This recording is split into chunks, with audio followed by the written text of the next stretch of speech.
Seth will not be here, and Roxanne Stevens will be in Zoom. That's correct.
Abraham, can you let us know when Roxanne is, if she's going to be on Zoom, right? That's correct, Let her know when Chairperson. she's Okay. online, and then we'll get started.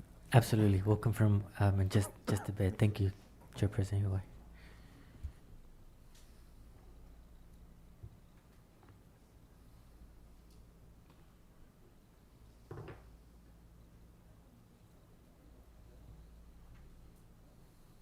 There she is.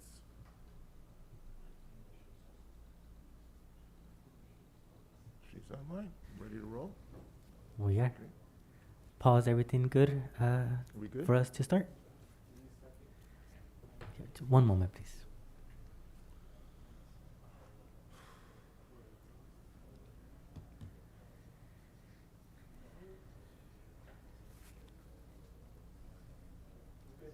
Good. I will now call this meeting to order. Good evening and welcome to the August 26th, 2021 City of Hollister Planning Commission meeting.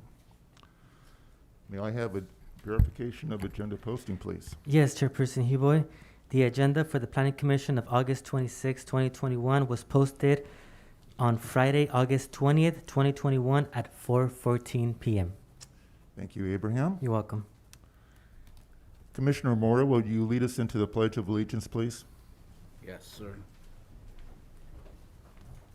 Ready? Salute.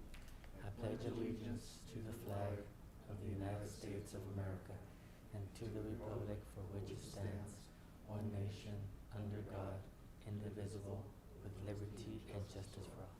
Thank you, Flo. Thank you, sir.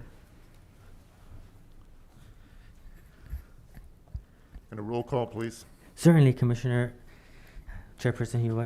I will start with Commissioner Jose Fernandez, Here. Commissioner Salvador Mora, Here. Commissioner Roxanne Stevens, Here. Chairperson David Huboy, Here. and I will note that Commissioner Seth Munzer has indicated that he would not be able to attend. He has an excused absence for tonight. Okay. Thank you. Thank you. I am requesting approval of minutes dated June 24th, 2021. I make a Entertain motion that okay. we accept said meeting notes. A second. I have a motion and a second. All in favor say aye. Aye. Aye. The minutes are approved. Are there any? Chairperson Huboy, I'm sorry. Since we do have people attending via Zoom, we'll actually need to do all the votes by roll call. Okay, thank you. Thank you, Jason. Ask for a roll call on that vote. Yes, certainly, Chairperson Hui. I will do the roll call now. For the approval of the June 24th, 2021 minutes, we will begin a roll call. Commissioner Salvador Mora, Yes. Commissioner Jose Fernandez, Yes. Commissioner Roxanne Stevens, Yes.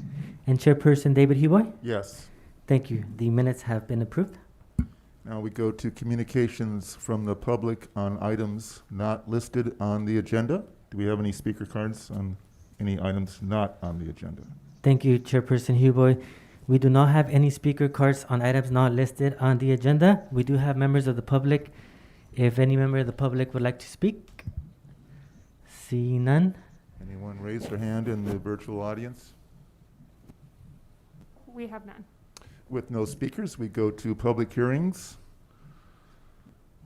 Item number 1, tentative map 2020-3, conditional use permit 2020-3 for a planned unit development, site and architectural review 2020-16.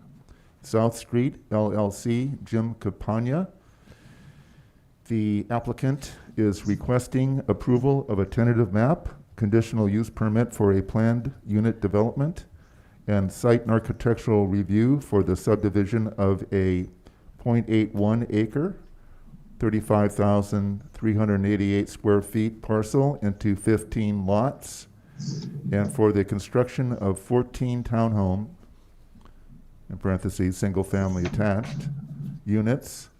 The project is located south of 733 and 743 South Street, north of 740 Walnut Lane, and east of the R.O. Hardin Elementary School, further identified as San Benito County Assessor Parcel Number 055-030-026 in the Old Town High Density Residential Zoning District. CEQA is categorically exempt.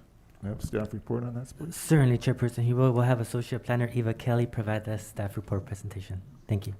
You're welcome. Thank you. Good evening, everyone. As mentioned, this item, the applicant is requesting approval to subdivide a 0.81 acre parcel into 15 lots for the construction of 14 single-family attached townhome units. The subdivision will include a common parcel, Parcel A, for the parking area, road access, and some common areas, including landscape and a trash enclosure.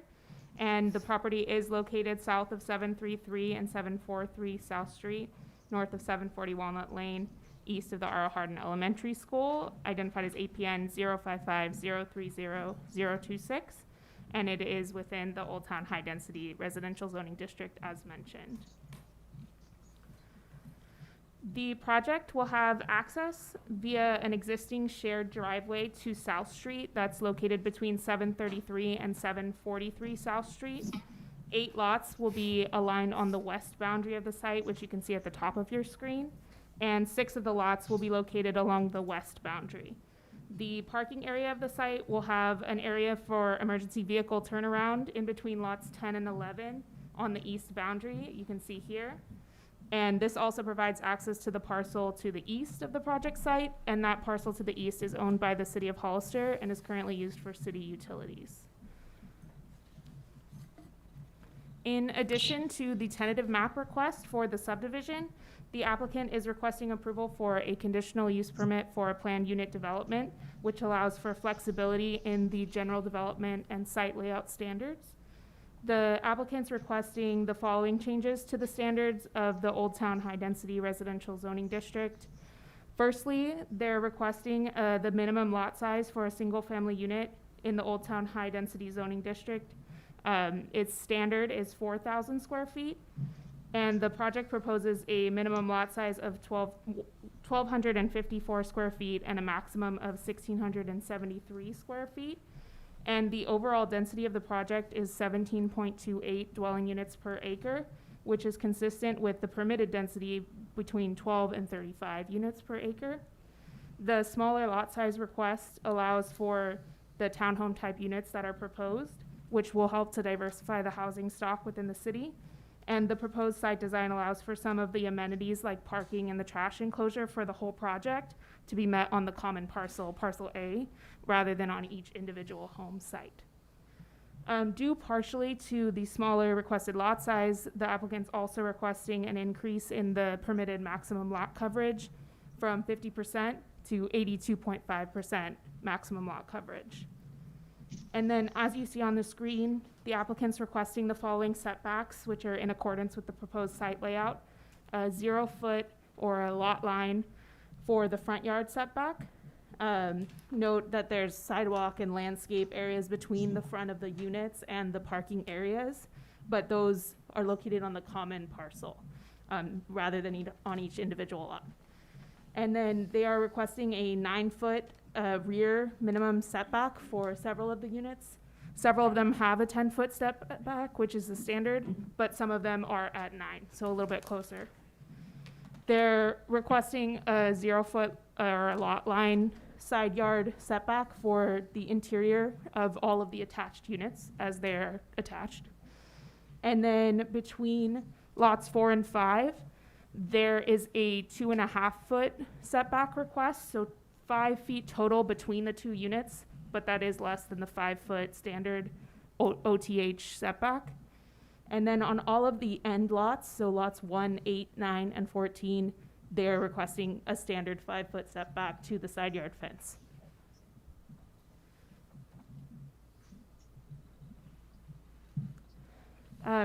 Also, as part of the CUP, the section 1704-040 of the Hollister Municipal Code requires 500 square feet of private open space for single-family attached units in the OTH zoning district.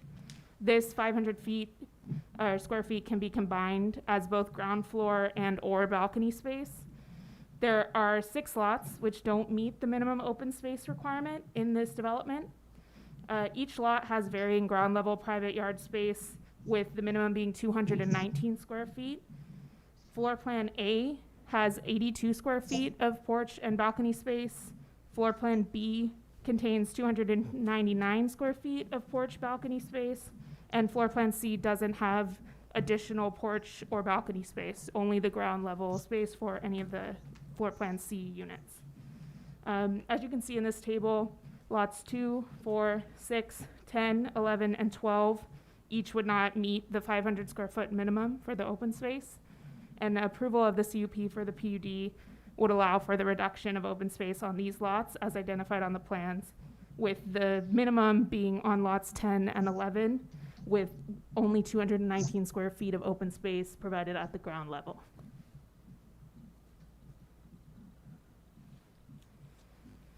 The third request of the applicant tonight is for a site and architectural review.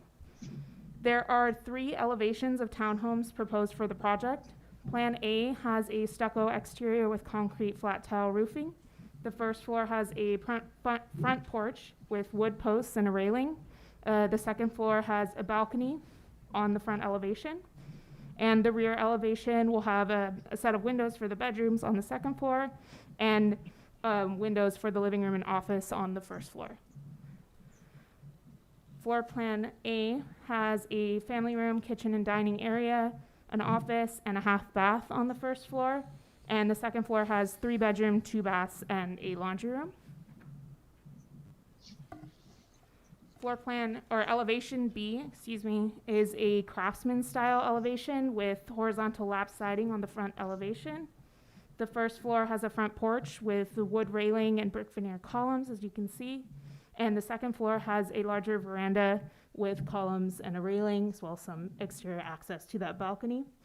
And the rear elevation has a stucco exterior with windows to the second floor bedrooms and windows to the kitchen on the first floor. And there's also an exterior door which leads to the laundry room on the first floor. The floor plan for B is a family room, kitchen, dining area, a half bath, and a laundry room on the first floor, and then 3 bedrooms, 2 baths, and a loft space on the second floor.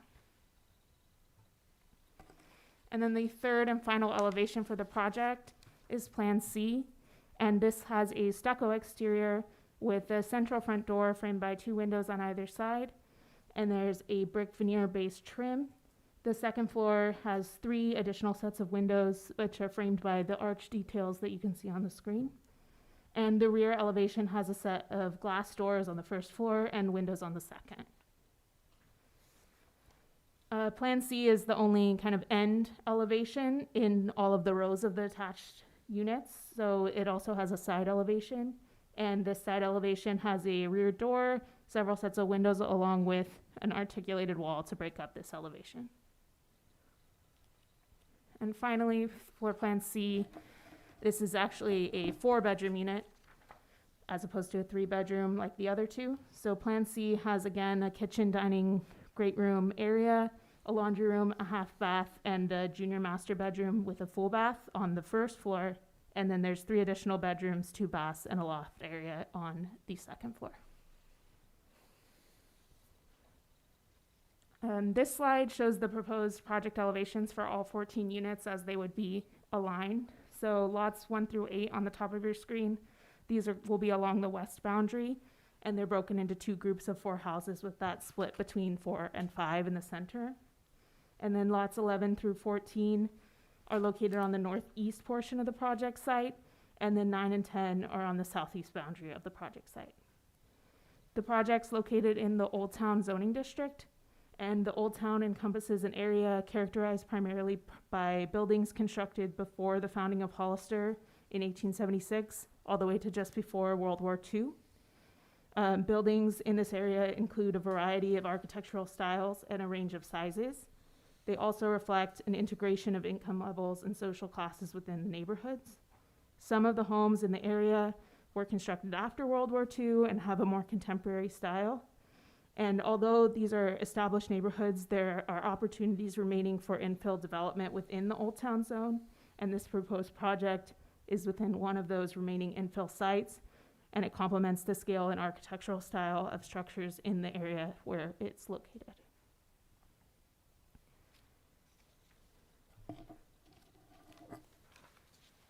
The project requires 2 parking spaces per unit, as they are all 3 bedrooms or more, and 1 guest parking space for every 4 units, which is a total of 32 required spaces. There's 28 for the 14 units, and then plus 4 guest spaces. The applicants propose 33 parking spaces, including 1 ADA space, which meets and exceeds the 32 parking requirement. In addition, the applicants propose 6 bicycle spaces located here on the south corner of the site. And these are near the trash enclosure and the sidewalk, and they meet and exceed the requirement of 10% of the vehicle spaces. So there would be 3 required bicycle spaces. They have proposed 6 racks. There was a traffic analysis prepared for the project to determine level of service impacts that might occur as part of the project, as well as to analyze the turning radii for emergency service vehicles that need to access the site, as well as utility vehicles that will need to continue to access the city site to the east of the project site. And based on that analysis, the project doesn't have any significant impacts to traffic or level of service at any of the nearby intersections. And the initial project proposal did contain a secondary access point through to Walnut Lane to the south. However, during the review process, we received several concerns from neighbors on Walnut Lane to the south of the project site, where there are existing issues with impacted parking. And in response to those initial neighborhood concerns, and as it wasn't deemed necessary through the traffic analysis, that secondary access point was eliminated as shown on the proposed plan. So there's no longer a secondary access to Walnut Lane. Staff did receive written protests from several of the neighbors yesterday, so on August 25th, 2021.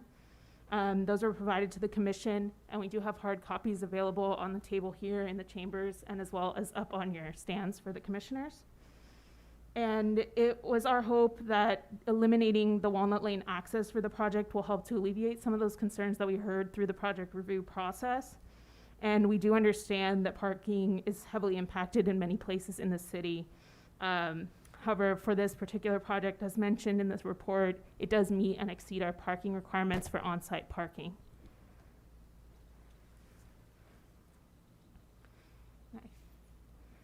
Yes, we are on a slightly old version of our PowerPoint here. So there is a condition 63, as well on the tentative map resolution, as well as condition 22 on the site and architectural resolution.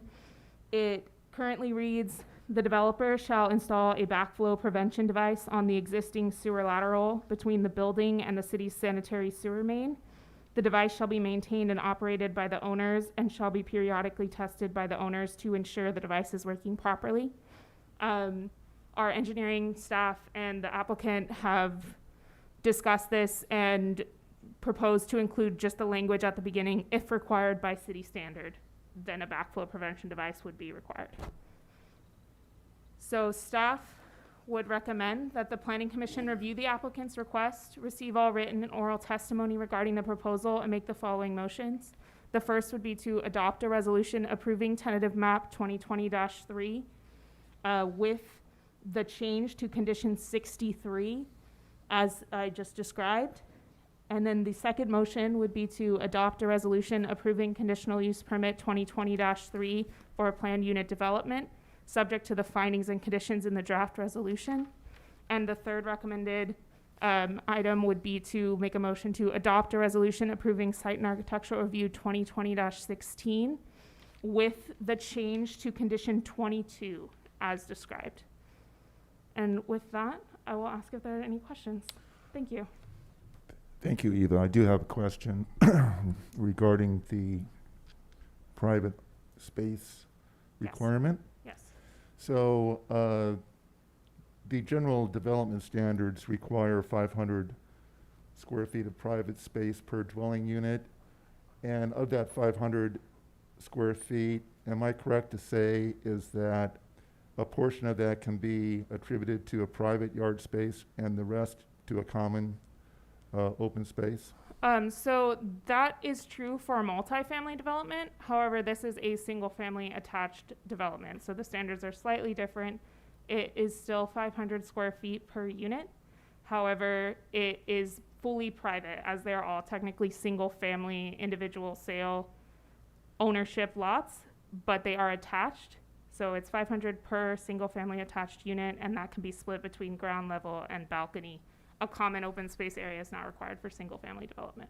It's not required. For single family, yes. Okay. Thank you. Any other questions from the fellow commissioners on the staff report?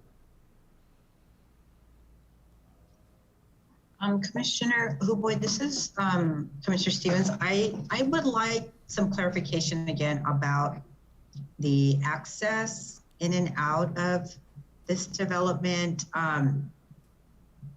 So I did share some of the concerns that that were stated in the neighborhood petition that we read. I thought about that before I even saw their concerns. And so I'm just wondering, could you speak again to like how they get in and out?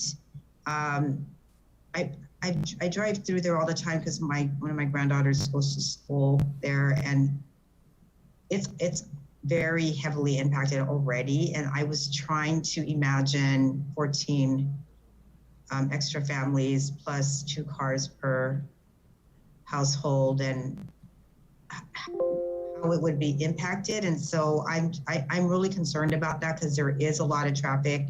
South Street is really narrow. So anyway, can you just talk a little bit more about that? Just explain how to get in and out and why it is that there doesn't seem to be anything on the traffic report about added impact. Sure, yes. Sorry, I'm trying to open up the slightly newer PowerPoint version because it has an overlay image from Street View. But the site does access only from South Street. There's an existing shared driveway. As part of our traffic analysis, that was one of the things we were looking for, was a level of service impact, and we looked at a few intersections. They were South Street and the project driveway. At the time, there was the Walnut Lane access that I described, so that was analyzed in the traffic study. Walnut Lane and I believe it's Powell to the east, and forgive me if that's wrong, it could be West Street to the east. And then we also looked at Line Street and South Street, which is just a little bit to the west of the project site, to the northwest. And based on the traffic analysis standards, there is not a significant amount of vehicle trips. I can pull that up as well if we'd like to look at the exact numbers, but there wasn't a significant amount of vehicle trips generated by 14 residential units to require any additional improvements or anything like that to those intersections that we studied. Like there's no stop signs or anything necessary to do like four-way intersection control based on the project levels, but we also had that concern, and then as I mentioned, we heard that concern through the process from the neighbors. And so in talking with the applicant, the secondary access to Walnut, it would have required, based on the traffic study, it would have required some red curbing on Walnut, so decreasing parking that already existed and is impacted. So we felt it was best, and the applicant agreed to modify the plans to remove that secondary access. So it does just have one point of access at South Street, but it's still not anticipated to generate enough trips based on the modeling that's done for traffic analysis to require impact mitigation. Speaking of the access and circulation, when it went through the DRC, did the police have any, the fire department have any comments? Because I don't see a turnaround. They'd have to back up. So it's a T turnaround. So the T intersection that's proposed. Oh, so I this is see. the I project. see how that works. Yes. the So T. they can come Okay. in and they can use this T Okay. intersection that meets the fire code, and then there's not enough units to require that secondary access. And one of the things we did discuss when we were still talking about modifications, possible modifications to the Walnut Lane secondary access, was doing like an emergency vehicle access only. But as we've heard in previous conversations we've been having with other projects, it's not something that our emergency vehicle teams, our fire and police service teams, they prefer no EVA. They don't want to have emergency vehicle access only. They prefer full access roads, full access points to restricted entries. And so it was better to eliminate it and have only the South Street as opposed to having an EVA or as opposed to having a full access point at Walnut. Okay. Yeah, I was going to speak regarding as far as the reasoning of why this project doesn't have a secondary, point of access entrance. The issue I have is, with, like we've discussed and had some issues in some of the past projects, is the fact if there is an emergency situation like occurred off West Side Boulevard, actually it was off West Side Boulevard, where there was only one access point and the residents were stuck because the first responders vehicles were blocking the only way in and out. That was concerning, but I do like the fact that the developer and the city came up with the idea, and developer agreed to not have that secondary access, because then we would have to restrict some parking along the street, which I'm pretty familiar with that area. I used to live in that part of town when I first moved here. So there's, obviously the residents that are currently living in that area, are opposing this project, but that would probably create even more frustration on their part by losing additional parking spots. So it's not ideal, but I do like the fact, but I am a little concerned just from a safety perspective, only having one access point. But we as we've heard from current fire chief, and not really so much from the police chief, but mostly the fire chief, of not being in favor of having an EVA. My only concern is just being able to have access for people to get in and out more than just one way. The other question I had was, are these units, are they sprinklered? Do we know? Yes, all Okay, just units, wanted to and make I believe sure. it's a requirement from, Okay, I just wanted to make I want to sure. say 2012 or 2015. Every new unit will have to be fully sprinklered Okay, for the good. building and fire codes. Good. Right. Just for everyone's edification, that all new dwelling units have to be fire sprinklered. That includes ADUs. Okay, any other questions on the staff report? Jose? Good. Roxanne? Any other questions? No questions. Without any further questions, I'll move into the public hearing at 6:27. Do we have any speaker cards on this item? Yes, thank you, Chairperson Hiboy. And I would also like to add that any members of the Zoom public, if they want to speak to, also raise their hands at this time. But we do have one member of the audience here, and that is Victor Gomez.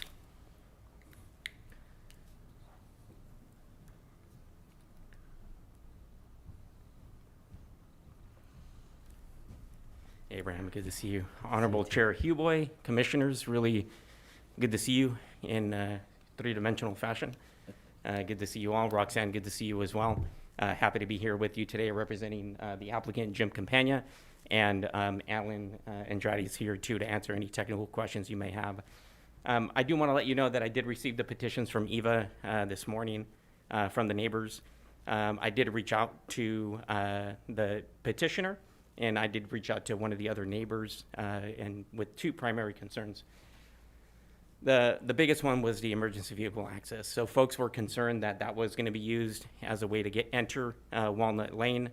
As you folks know, or probably know, if you drive down Walnut, it's really like a one-way street. It's really hard to get in and out. So those that signed the petition were satisfied that that was removed from the project scope. So we were, obviously really happy to hear that. Another concern that one of the neighbors had was privacy. And we did, talk to her about, potentially redoing her fence and maybe elevating it a bit to obviously meeting the city standards. The applicant is more than happy to comply with that request from the neighbor. And that is actually one of the I think it's under condition in the tentative map. It's condition 20, I think it is, for residential fences around the project. So we'll make sure at that time that we work with the applicant. If something needs to be worked into that condition, we're fine to comply with that. But we're happy to say that we had those conversations with the neighbors. We did reach out to them, and they all seem to be fairly satisfied with those mitigations. So if you have any other questions, we're happy to answer those. Again, the applicant and our engineer are here to answer any technical questions that you may have. But we're here to certainly address any concerns you may have. So thank you for your time. Thank you, Victor.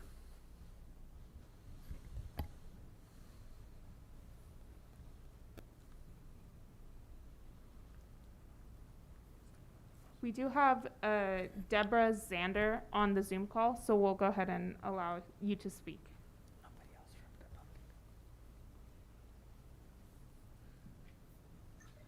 Hi there, can you hear me okay? Yes. Yes. Excellent. So I live on 750 Walnut Lane. I'm at the end of the cul-de-sac, and the back of my property is adjacent to this project. So while we have the map up, can somebody please highlight where my property is relative to the map? I believe you are here. You're on the elementary school side, correct? Correct. Yes. So it would be this top left corner here, and it's the southwest. Okay, so there would be just a single unit potentially facing my property. Correct. Okay, and then I saw the different plans. And so as I mentioned before to Victor, who was very nice and answered most of my questions, one of the biggest concern that I have is privacy. So obviously these units are going to be 2-story units. And as you can see from those layouts, they're going to have windows. And my concern is, the privacy of my children in the backyard and making sure that, my kids are safe. So that's my main concern. I understand that, the project owner is willing to provide a higher fence, which I feel is very generous. But at the same time, it only goes up to 8 feet and you can still look down into my property. So that's my biggest concern, and I just wanted to voice that. That was my main concern. So that's all I had to say. Thank you.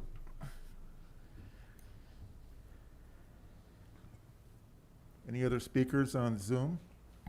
Yes, we also have Adam Mendola. We'll go ahead and unmute you.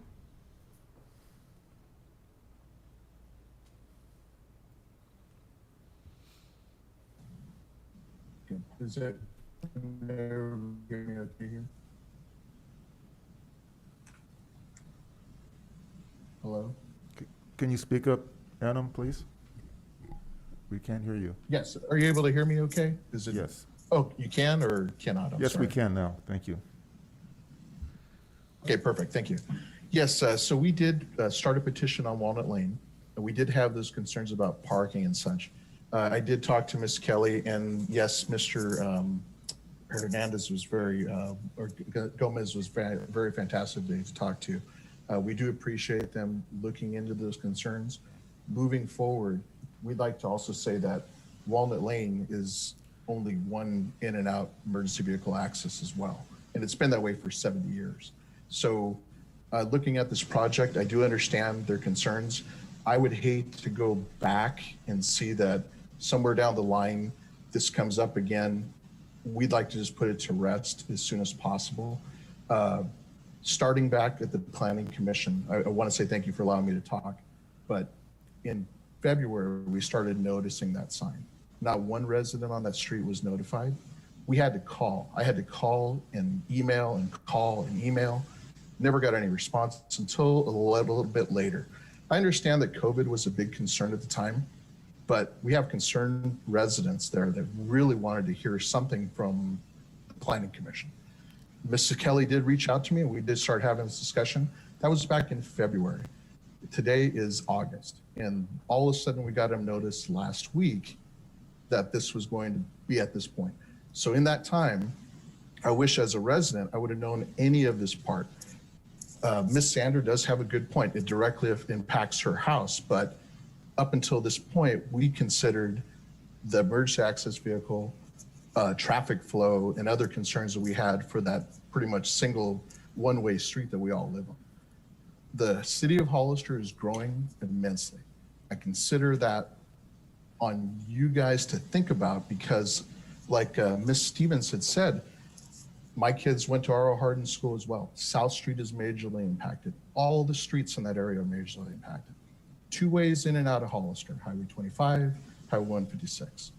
We got to start looking at how we're going to fix this. I understand growth is a big concern, but it does start affecting people, especially in the old town of Hollister, immensely. Out town, they can probably figure out different ways in and out of town. We still have to go through the school in my current location. That's greatly impacted with all this growth we're trying to do. 14 units sounds great. I'm looking at it, hey, there's 14 people that are going to come into town. Hopefully they do stick to single dwelling like you guys are saying, but I know differently. Homes in Hollister are multi, families inside there. So I'm hoping that they do stick to the point of one single dwelling home because I'm living in a home that probably should only be a single dwelling. There's several around us that have multiple in those homes, not anything being done about it. So it does get impacted as time goes on. But I'd like a few things, and I'm sure that I speak for my neighbors. We'd love that sign to be taken down. We'd like this to be put to rest. Adam, can you The emergency conclude your access- statements, please? Sure. I'm sorry? Okay, your time, I guess are we on a 3-minute time limit? Oh, I Your time apologize. has Well, thank you so expired, much. I'm But sorry. most off, we'd like the sign to come down. And thank you very much and see something in writing moving forward that we can put this to rest today or whenever you guys decide to vote on this. We'd like to be included as well because we're not getting any indications of what's going on at all. So thank you for your time and I do appreciate you allowing me to speak. You're welcome. Thank you, Adam. Next speaker? Yes, we have Sean Maroney.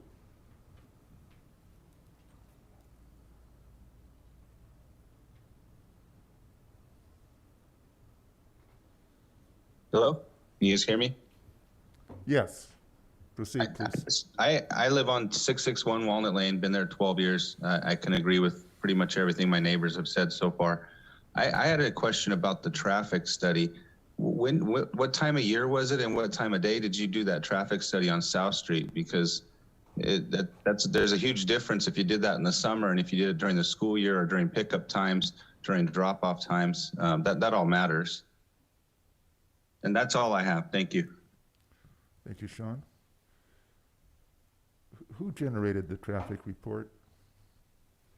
It was done by our in-house consultant, Kimley Horn. I can pull it up. I know because of COVID, they were using previous data as opposed to a live, because there was COVID, there was no school in town. So, but I can pull up the data. While Eva's pulling up the data, do we have another speaker? We do. Gina Felice Muno.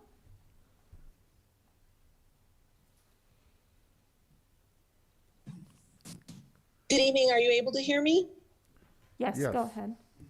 Thank you so much, and thank you for the opportunity to speak.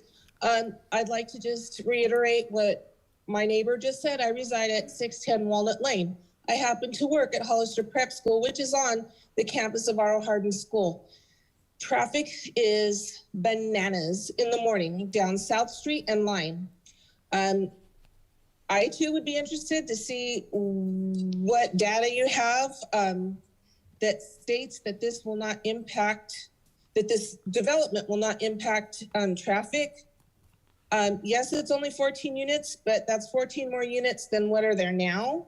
And it's very difficult during school hours to get in and out in that general area. And I'm talking Line Street, South Street, Powell, Walnut Lane. It's extremely frustrating at times because people are trying to pick up their children, they're trying to drop off their children. We have a Go Kids that is only a few doors down from this development, which adds to the traffic flow. So while I appreciate the fact that Walnut Lane is no longer a secondary access, I do think that the traffic that this could generate should at least be taken into consideration. Thank you for your time. Thank you. Next speaker, please. Yes, we have Tom Little or Lytle.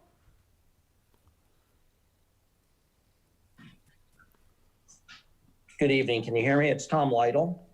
Yes, we can Yes. hear you. Yeah, no, I appreciate your time. I just wanted to listen to Adam and Gina. Their thoughts are correct. I mean, with Adam, I had called and sent emails and never got a response about this.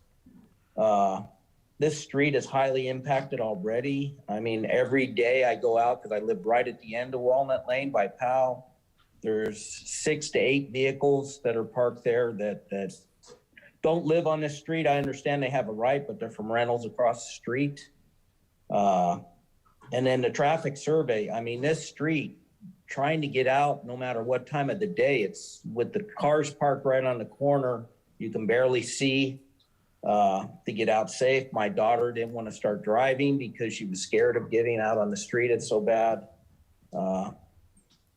And the only other question I have, I don't understand if they're building 14 units and we're allowing 6 of them not to be at the minimum size. Why would we even consider that? That's just my thoughts. Thank you very much for your time. You're welcome. Thank you.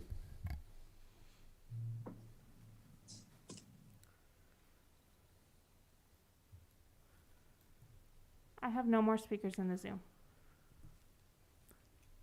Thank you, Eva. I do have a question on a technical question for Ellen. Ellen?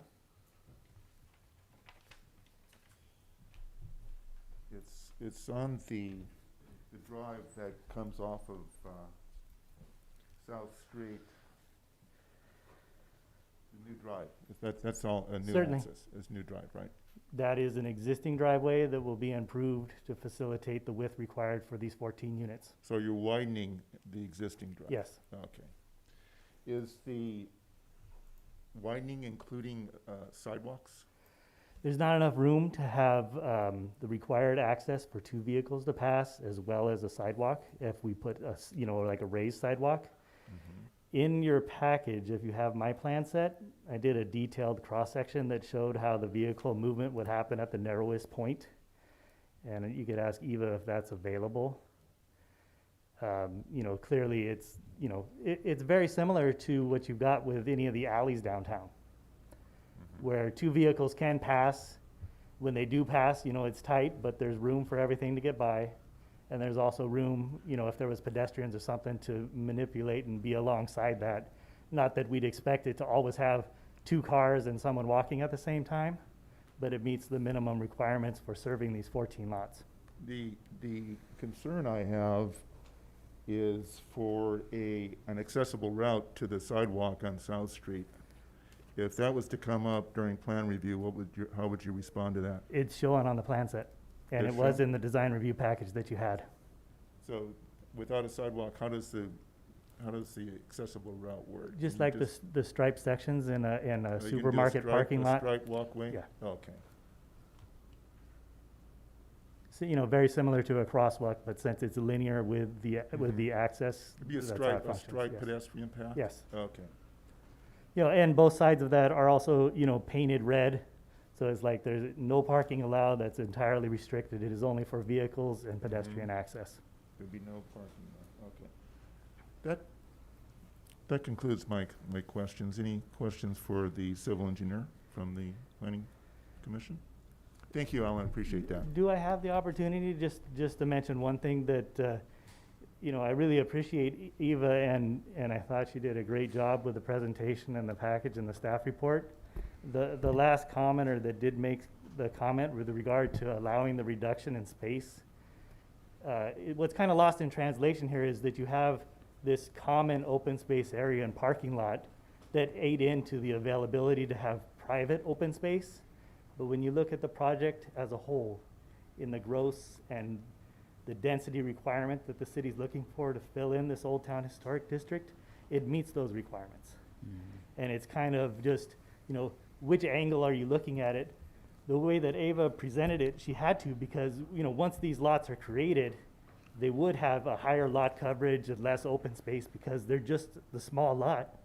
But you have to acknowledge that the parking is provided as a part of the common space, the trash enclosure, as well as the landscaping and common landscaping areas around in the common areas.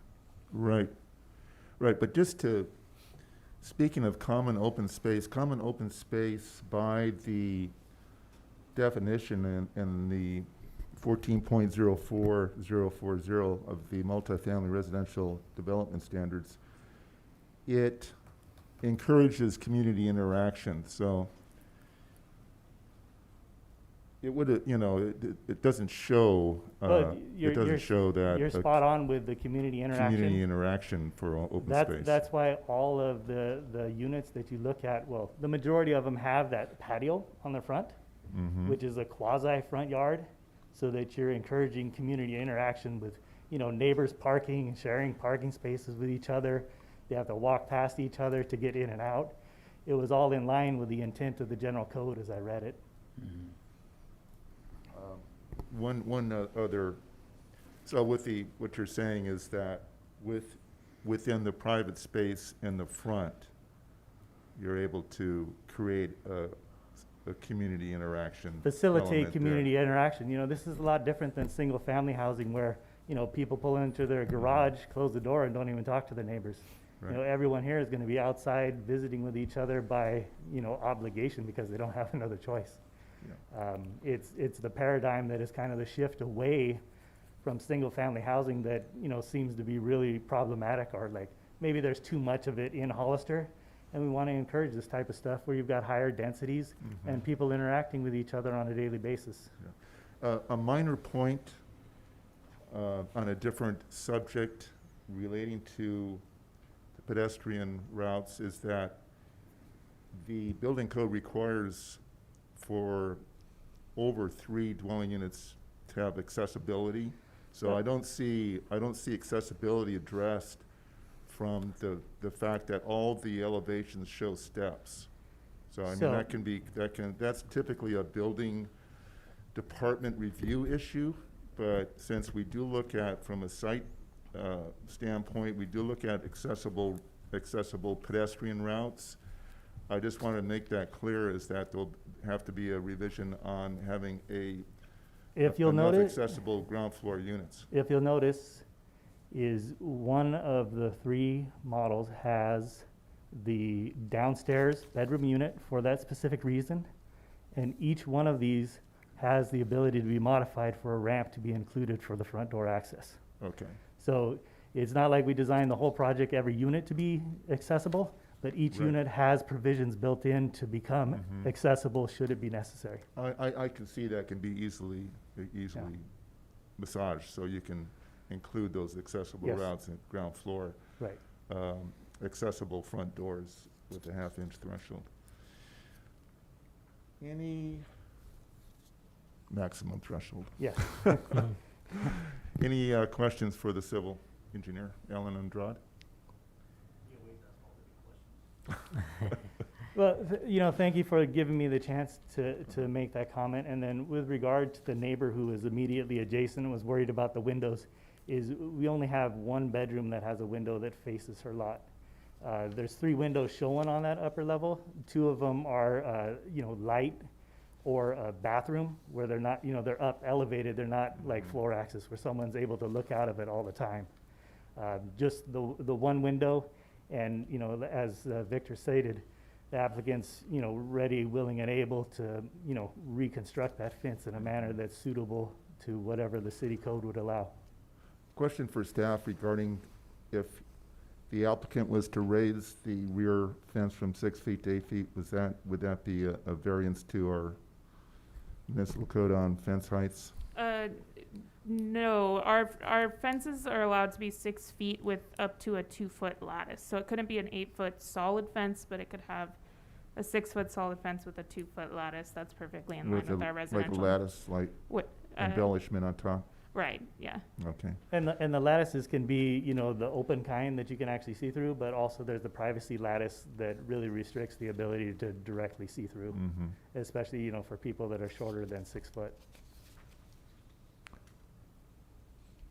The unfortunate people that are shorter than 6 feet. Sorry about that. Okay, sorry about that. Okay. Thank Thank you you, again. Alan. Don't worry, I have thick skin, I know. I'm not offended. Just adding a little levity here. Exactly. Okay. Any other speakers on this item?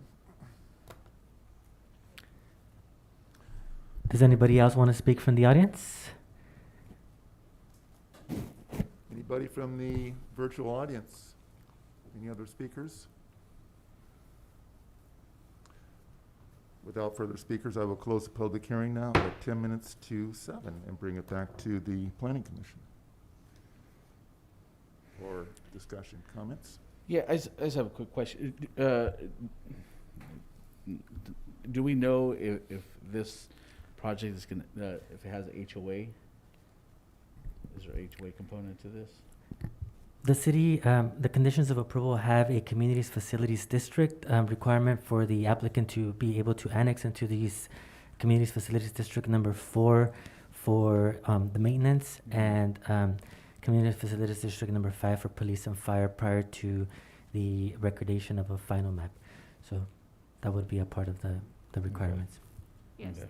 thank you, Abraham. And I would add that Sure. during the time that we determine the budget specifically for the community facilities district, we would determine what's going to be publicly maintained, that would go into the CFD, and anything that's going to be privately maintained, that would be in an HOA or CCNR's document that would be provided by the applicant for maintenance. Okay, great, thank you. Just want to address a couple items that some of the speakers made, and, definitely understand, where they're coming from. It's definitely understandable when they purchased their single-family home and there was no neighbors to the back of them, there's a vacant lot. So obviously you don't really have to worry about privacy, expectation of privacy, because there's no one behind you, but city attorney, can you, I'd hate to put you on the spot, but do you know of any law that prohibits a project to be built that will in any way, how to phrase this correctly, change someone's expectation of privacy.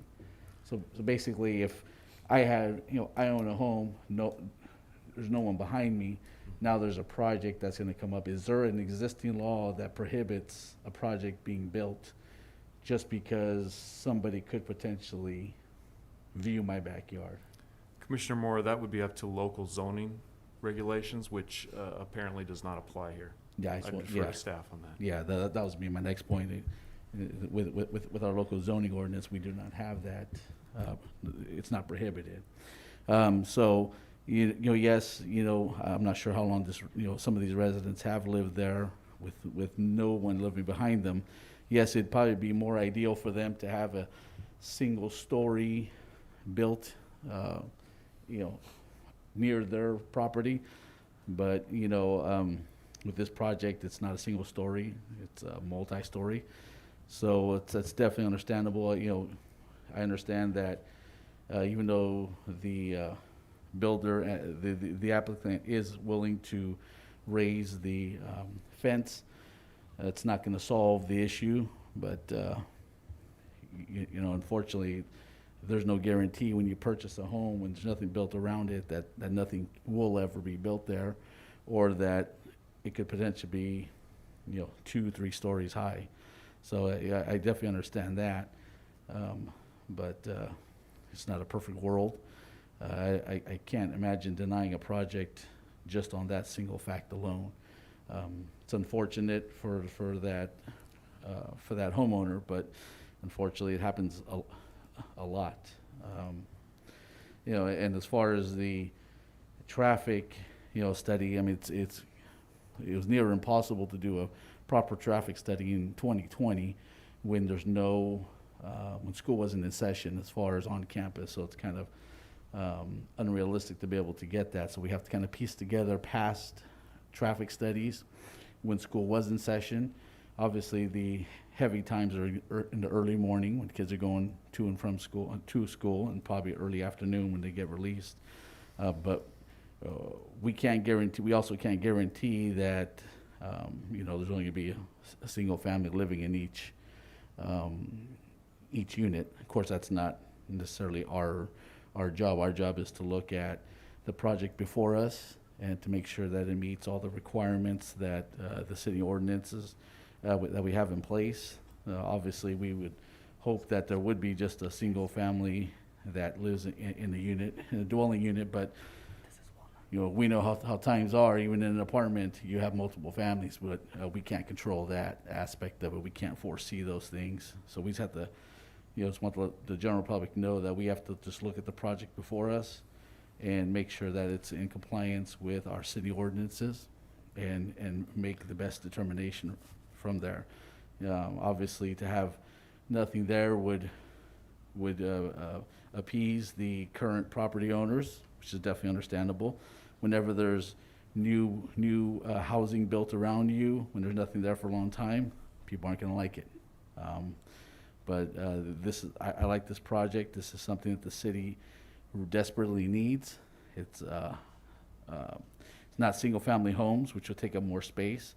It's going to provide more people an opportunity to become homeowners, and there's looks like there's pretty good parking inside. Obviously, not everyone's going to be able to fit. Sometimes you may have multiple cars. It's going to happen, but when I outweigh the positives to our community compared to the negatives, I see a lot more positives to this project, and I'm definitely in favor of this project. Thank you, Sal. Jose? One question for the builder. The one unit that faces the one homeowner's house, you say there's only one regular window that would face into her yard? Can that one be modified into a light-only window to reduce the privacy issue for her? Does that make sense? Maybe Commissioner Huboy would have a Yeah, better I idea can what's answer that. available. I can answer that. But The- before we say that, you know, stating that it faces the house, this is the side of the house. The front of the house, you know, the front door, the primary windows, the primary access, so do not face those lots. So it's one side bedroom window on the second floor that Commissioner Huboy might have an answer with regard to window treatments that might alleviate some concerns. Well, the maximum sill height for a egressable bedroom window is 33 or 34 inches. It has to be large enough to escape if there's a fire. So it would be nice to have a higher window to give more privacy, but that really, the only other solution would be to rearrange the floor plan on the second floor and either eliminate that bedroom there or make it into a different space. The way I agree with what Sal was saying regarding the townhome component that responds to our current housing element, that it does provide an option that is sorely needed. We have a sea of single-family detached homes, and we need more of a high-density, a smaller unit that would be more affordable. I think that we don't see townhomes, condominiums, or rental units very often here at the Planning Commission, and I think that this does respond to a community need in that regard. I appreciate the input from all the members from the virtual audience and living there, and I know it is congested there. Our daughter went to R.O. Hardin, and I'm very familiar with South Street in that area. I do have concerns about the traffic, but some of those concerns were related to emergency access that was eliminated. It did go through a DRC from, the fire department did weigh in on it. It does have a T-shaped maneuverability from the site standpoint. Some of the other issues that I raised were answered from a pedestrian standpoint. I always like to see sites have good pedestrian circulation, and would have been nice to have a little bit more of a space for community interaction, but be as it may. I would agree with Commissioner Mora in that regard, that there's more positives that in this particular project that outweigh the negatives. But with these comments that were raised from the virtual audience in terms of the traffic, and we are going through a general plan update, we take these to heart, and when we zone or designate a land use for high density, and these traffic issues come up repeatedly, that's why we update our general plan, ideally every 7 years. Is that correct, Abraham? Yeah, the general plan, the housing element does get updated every And we do 5 take that circulation 5 years. standpoint and to heart. So I appreciate the time that you've spent, the petition that you created, and all your concerns that you shared with us tonight. Roxanne? Yeah, so I'd like to make a few comments. Although I agree that this is a kind of development that's really needed in Hollister, my concern is what I said earlier, is I don't think that the people who live there are gonna believe that traffic will not be impacted. It will be. There's just no way. That street is too narrow and it's too busy. My concern is that there's too many exceptions that are being asked in this project to have smaller lot sizes, to have less open space. I honestly don't see how there's going to be a lot of interaction because there's really no place to be, because there's not much open space in this. I would have been happy to see fewer units in this development because I do think that we need townhouses. I still worry about emergency vehicles getting in and out of there, plus having people in there. If every single parking space is taken up in that parking lot and people are moving around doing their normal daily things, and then an emergency happens, it's going to be worrisome. I can't imagine how it's gonna work out really well in that scenario. I also am concerned that not even if we set aside the concerns around emergency access, just the quality of people that are living there, it just seems very, very crowded. I would have preferred to see a project like this with fewer units or in a different location, because again, in the west side of Hollister, we're going to ask the people that live there already to accommodate higher density in smaller spaces, which we don't ask in other parts of Hollister. So this is a real concern for me. I would support this kind of development. I have a lot of concerns about the number of units in that space and the fact that it's again side, which is already heavily impacted. And I still have concerns with South Street. It's too narrow. There's already too much traffic. When cars are parked on the street there and then people are trying to get in and out of there and then kids are running around, it's a little crazy, or it's a lot crazy. And then you're gonna add 14 homes with 2 cars each, with people coming in and out, probably families living really busy lives. So I just have a lot of concerns about this project. I just think there needs to be more open space. I think if they had met the requirements for all of, the open space, the common areas, the lot size, all of that, maybe I would have thought about this differently. There was fewer units. Maybe I would have thought about this differently, but I'm just really concerned about all that. And I'm also concerned about the location that, again, we're asking the west side community, the west side of Hollister, that community to take on another project like this, when again, we don't ask that very often of the other parts of Hollister.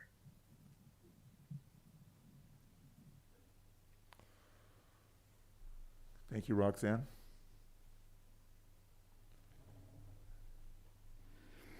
Well, regarding the emergency vehicle access, our fire chief weighed in on this, as well as the police chief, and I would think twice on it if they had raised concerns regarding this project and be able to get in and out.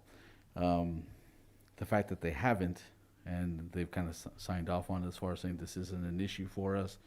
We do have a way to turn our emergency vehicles around if we go inside this facility. I'm in law enforcement, but I'm not a firefighter, so I'll take his opinion, the chief's opinion, who's I'm sure driven those big rigs before and has expertise. So I'll listen to the experts in that field, in that aspect of it, and it makes me feel a lot more at ease knowing that they're okay with this design for their trucks and staff to be able to get in and out. There's only one access point, but again, I'm satisfied with, because their biggest thing is providing safety to our community, and I can't imagine the police chief or the fire chief approving or giving their blessing to a project knowing that it's going to put our community members at risk. I do not believe that they would approve that. So at least for me, I feel a lot more comfortable knowing that they don't have issues with it. If they did, I would definitely like to get them to weigh in on this, but you know, they haven't objected, and for me that's a big boost of confidence on that part. Mr. Chair? I have no concerns about their abilities to get in and out of there. I know that our fire personnel in Hollister are highly skilled, and I have no doubt that they can do this safely. There's no doubt in my mind. So I totally agree with you. They're experts. They know, but they know how to drive those vehicles. They're highly skilled. In my mind, that they would never put anybody at risk. And I'm not, in my comment, that was not what I was trying to get at. I don't think that anybody is going to put anybody at risk. My concern is more about quality of the life of the people that are in there, because it is more crowded. And then again, I just want to reiterate, it's like you add all the vehicles that are there, plus people just moving around their daily lives, plus having to get an emergency vehicle in and out of there. So it's beyond just simply the safety factor that I think that we should consider. That's my biggest concern. I have complete confidence in our fire personnel that they are highly skilled, and when they say they can get in and out of there safely, I do not doubt them. But beyond the issues of risk and safety, there's other things that I think that this project raises concerns about. Yeah, you know, when you mentioned the quality of living, you know, I think that's really up to, you know, the people that make that determination as far as quality of living in this development are the people that are going to purchase these units. You know, for myself, it may not be a good quality of living in a unit like this, but to someone else who's a renter, it might. You know, everyone has different needs. Everyone has, you know, some people want a lot of land. Some people don't want a big backyard. They'd rather just have, you know, kind of like a townhouse type. So everyone has different needs. So I think it's, you know, I think it's really up to the people that are purchasing these units to make that determination for themselves if this is something that they feel is good quality living for them. If it's if it's not, then there's not going to be very many units sold, you know, and it'll be obviously a bad thing. But I seriously, I think that's up to the potential home buyers to determine whether what's considered good quality for them. Again, everyone has different definitions of what a good quality housing unit is. I'm not sure if we're the ones who should be kind of dictating or saying what should be considered good quality. Mr. Chair?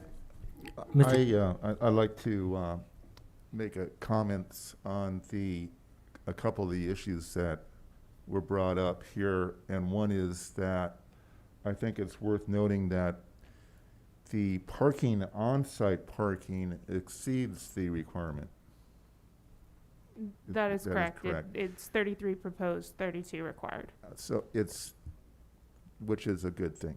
I would have liked to have, and going back, I would have liked to maybe see one of those units eliminated for more of a community public space area.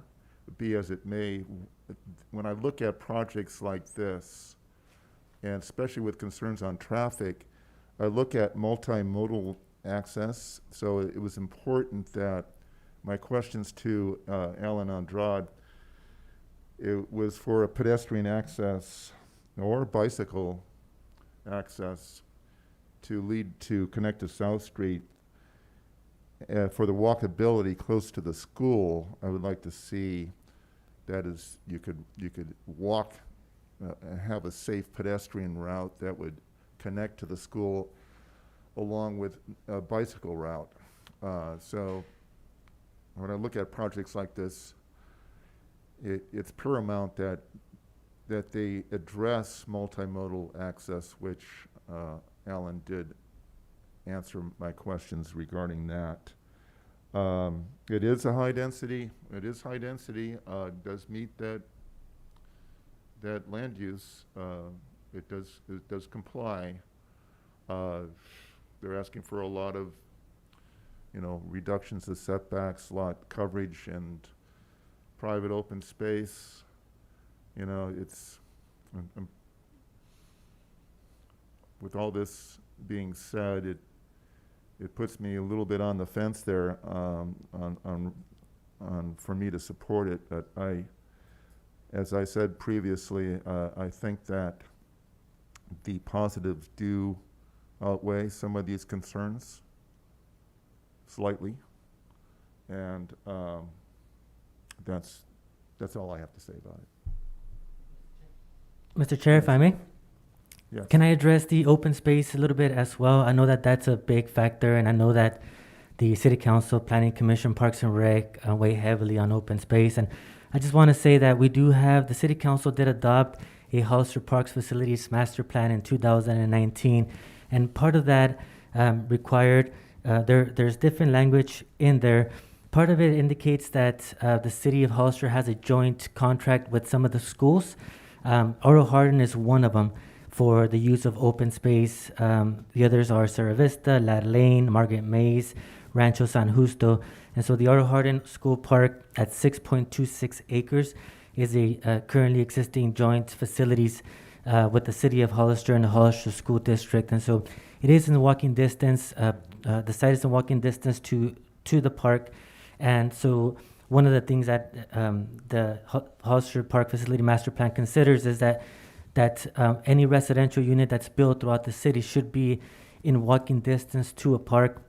This is a joint use park, Apricot Lane Park, that's at 2.04 acres. It's a little bit more to the west, walking distance as well, but it is a little further, maybe about a half a mile to the west. And so given that no open space is being proposed due to the and also due in part because of the density that's required to provide housing that's much needed, such as the townhomes that are being proposed. As mentioned, the majority of the homes here in Hollister are single family. They're at about 80% based on a study that we recently did for our general plan update.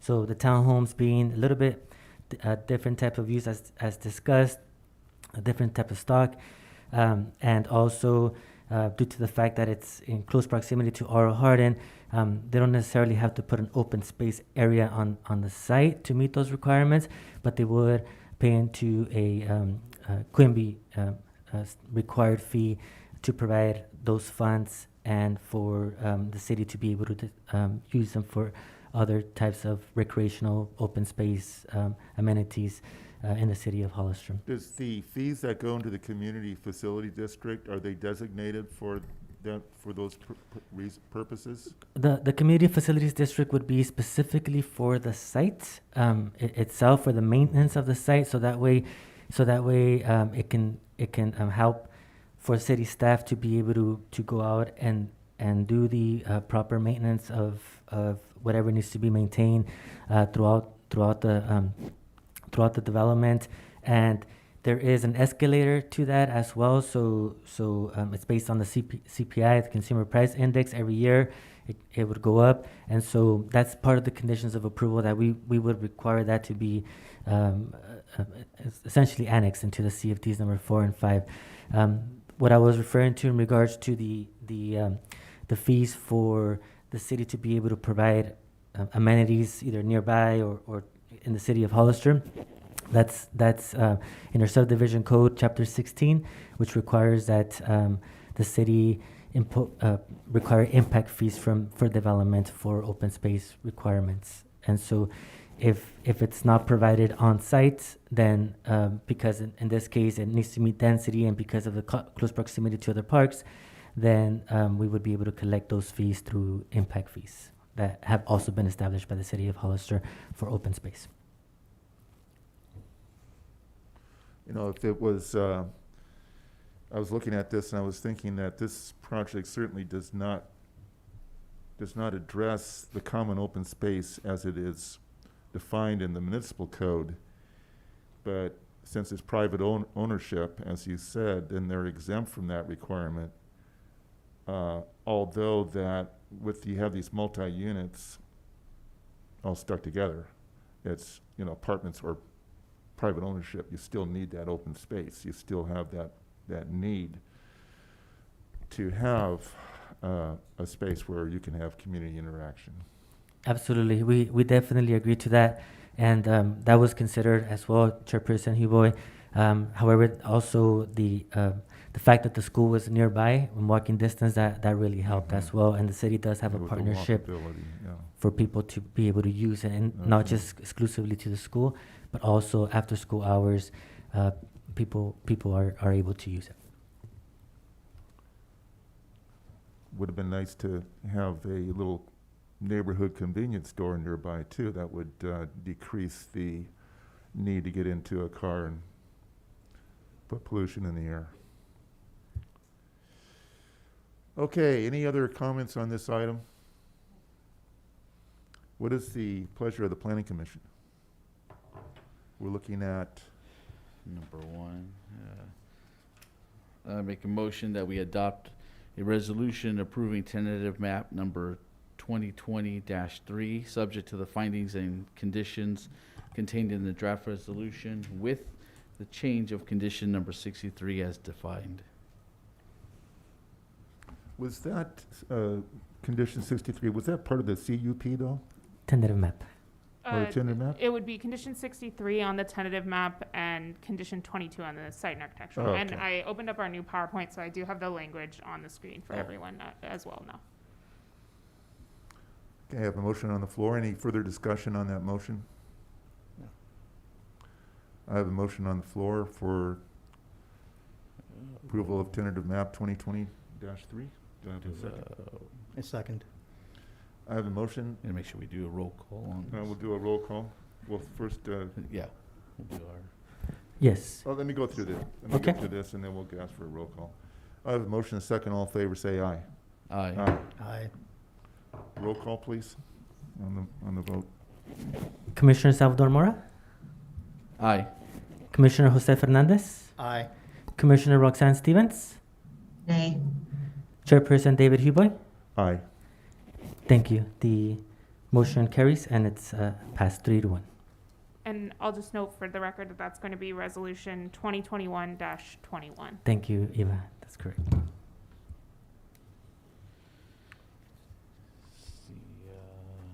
Sal, you wanna? Yeah, I'd like to make a motion to adopt a resolution approving conditional use permit 2020, I'm sorry, is this correct? 202-3? Correct. It is correct? Okay, so I want to make sure. Conditional use permit 2202-3 for planned unit development, subject to the findings and conditions in the draft resolution. A second.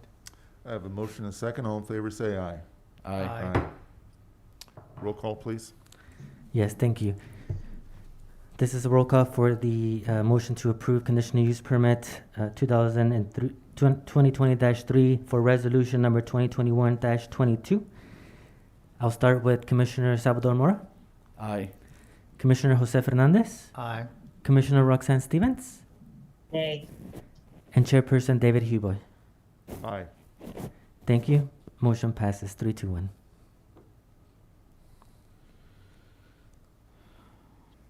I'd like to make a motion to adopt a resolution approving site and architectural review number 2020-16, subject to the findings and conditions contained in the draft resolution with change of condition 22 as described. Second. I have a motion, a second. All in favor, say aye. Aye. Roll call, please.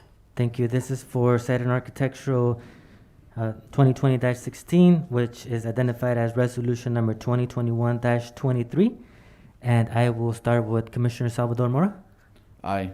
Commissioner Jose Fernandez, Aye. Commissioner Roxanne Stevens, Nay. and Chairperson David Huboy. Aye. Thank you. Site and architectural is approved 3-1.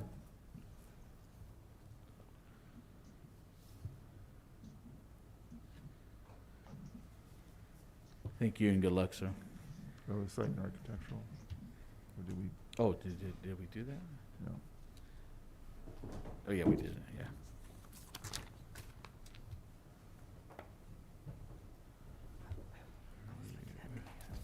Did we do the site and architectural? Yep, we did. All right. Okay. We go to public hearing item number 2, minor subdivision 2018-6 and site and architectural review 2018-23 extension. Right 13 LLC, the applicant is requesting an extension for approved minor subdivision 2018-6 and site and architectural review 2018-23 to subdivide a 13.19 acre parcel into 4 lots consisting of 4.25 acres, 4.01 acres, 4.07 acres, and 0.86 acres. The approval includes site and architectural approval to construct approximately 340,000 square feet of indoor greenhouse buildings for a cannabis cultivation facility on existing agricultural land, including on-site parking and all utility connections, drainage, and landscape improvements. The project site is located at Wright Road and San Felipe Road in the North Gateway zoning district, further identified as San Benito County parcel number 053-350-005 CEQA mitigated negative declaration. Abraham? Thank you, Chairperson. You're welcome. The extension is going to be presented by my colleague, Eva Kelly. Thank you. Yes, as mentioned, the applicant is requesting an extension for minor subdivision 2018-6 as well as site and architectural review 2018-2013. This is known as the Right 13 project. This project was approved by the Planning Commission on September 26, 2019 per resolution 2019-45 and 2019-46 for both the minor subdivision and the SNA. The minor subdivision approval was to subdivide about 13.19 acre parcel off of Wright Road and San Felipe Road into 4 different lots. Parcels A, B, and C are each just a little over 4 acres, and then parcel D was 0.86 acres, and that was for stormwater detention and retention.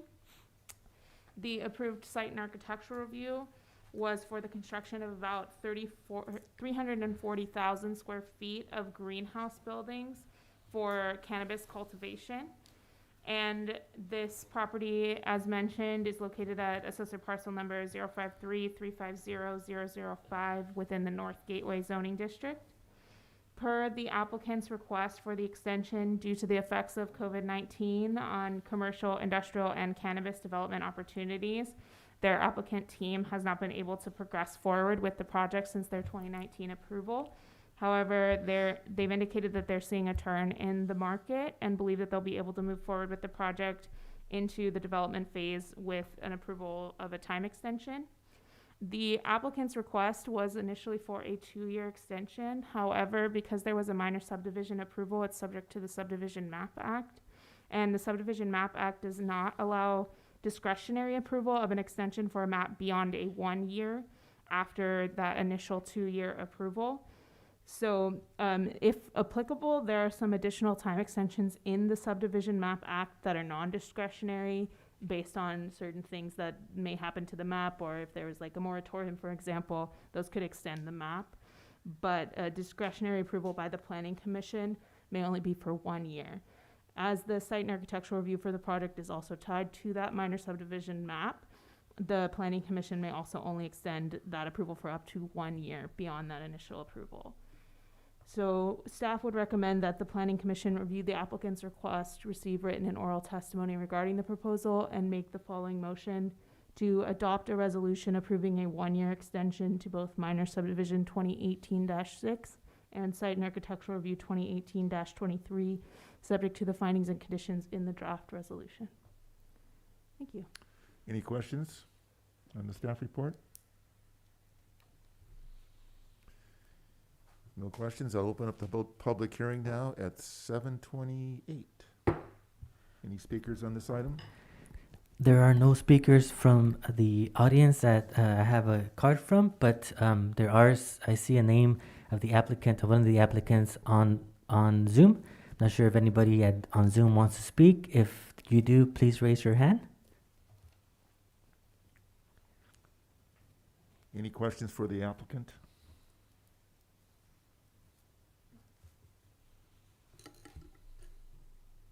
Anyone on the virtual audience care to speak on this item? No speakers. I'll close the public hearing now at 7:29. Bring it back to the commission. So the 1-year extension and the issues with, I think I read about the COVID creating some problematic issues with the timing. It's definitely understandable, yeah. I entertain a motion on this item. Do you have a motion to grant the extension? Roxanne? Yeah, I'll make a motion. Is that where we're at? We're not going to do a discussion. We're just going to go right into the motion. No, we were. Well, Well, was there yeah. any discussion on this? I didn't have any. I'm not sure if anybody else did. No, I'm good. Yeah. There's no So I'll make a motion if everybody's ready for that. Yeah, we're ready. Yes. Okay, so I make a motion to adopt a resolution approving a 1-year extension for minor subdivision 2018-6 and site and architectural review 2018-23, subject to the findings and conditions contained in the draft resolution. Do I have a second on that? Make a second. I have a motion and a second. All in favor, say aye. Aye. Roll call, please. Yes, thank you. So for the approval of an extension for minor subdivision 2018-6 and site and architectural 2018-23, subject to the resolution 2021-24, I will begin with Commissioner Salvador Mora, Aye. Commissioner Jose Fernandez, Aye. Commissioner Roxanne Stevens, Aye. and Chairperson David Huey. Aye. Thank you. Motion passes 4-0. Thank you. Now, when we move to, thank you. We move to item 3. I'll read the description, and I will declare that item 3, the plans in your packet were prepared by Huboy Architecture. So therefore, I will recuse myself and request Chairwoman, Roxanne Stevens to preside in my absence. So item number 3 is Site and Architectural Review 2020-14 and Conditional Use Permit 2021-4.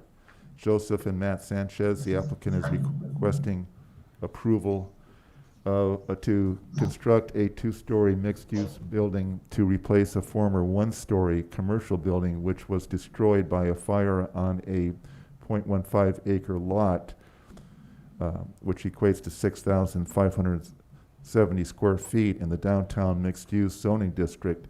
The project is proposing 4 commercial tenant spaces and 5 residential units. The applicant is also requesting conditional use permit for a planned unit development to request a reduction in the open space requirements.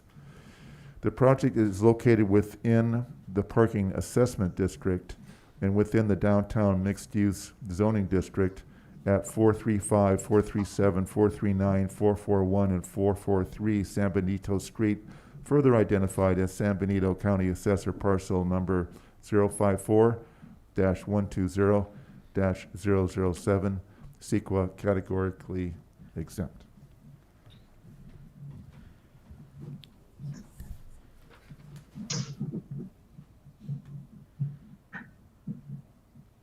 Okay, thank you, Commissioner Huboy.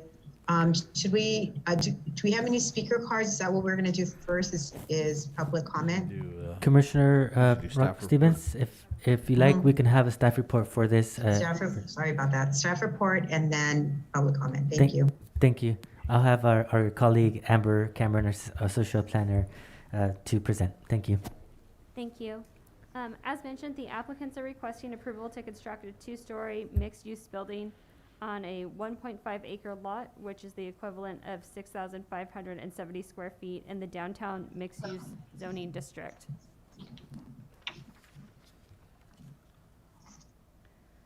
The first story of the building will be constructed at 5,335 square feet with 4 retail spaces fronting and accessing San Benito Street. Suite 101 will have a second door access point located on the northern side facing Briggs Alley. The retail spaces will vary in square footage. Suite 101 will have a retail space of 960 square feet and will share a hallway and a restroom with Suite 102, which has a retail space of 900 square feet. Suite 103 will have a retail space of 950 square feet, and Suite 101 will have a retail space of 1,020 square feet. Both suites will have their own private restrooms. The ground level rear portion of the building is proposed primarily as a residential area of the mixed-use building, although there is one privately leased office space proposed with access through the residential entrance. And just so you guys are aware, that space is going to be right here. The residential entrance is located on the northern elevation facing Briggs Alley. This portion consists of a laundry room, a privately leased office space of 270 square feet, and a 677 square foot accessible one-bedroom apartment identified as Unit 111. This apartment will include a living room, kitchen, bedroom, bathroom, exterior storage, and a 120 square foot private yard. In addition, on the plans labeled as rear yard, it includes a combination of landscape pathways and a courtyard to picnic in. The second story will be 3,488 square feet. There will be 4 residential units, which will have an accessible common walkway that is connected to both an exterior and internal staircase. I apologize. With the building. Each unit will have its own exterior storage and balcony. Unit 201 is proposed as a 992 square foot 2-bedroom apartment with a living room, kitchen, 2 bedrooms, 2 bathrooms, and a 75 square foot balcony. Unit 202 is proposed as a 1,027 square foot 2-bedroom apartment with a living room, kitchen, 2 bedrooms, 2 bathrooms, and 2 balconies. One balcony will be 107 square feet and the other will be 106 square feet. Unit 203 is proposed as a 637 square foot studio apartment with living room, kitchen, closet, storage area, bathroom, and a 106 square foot balcony. And Unit 204 is proposed as a 796 square foot 1-bedroom apartment with a living room, bathroom, bedroom, and a 107 square foot balcony.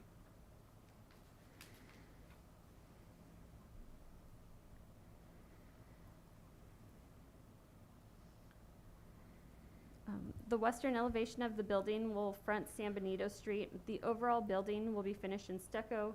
A decorative horizontal band will wrap around the width of the building.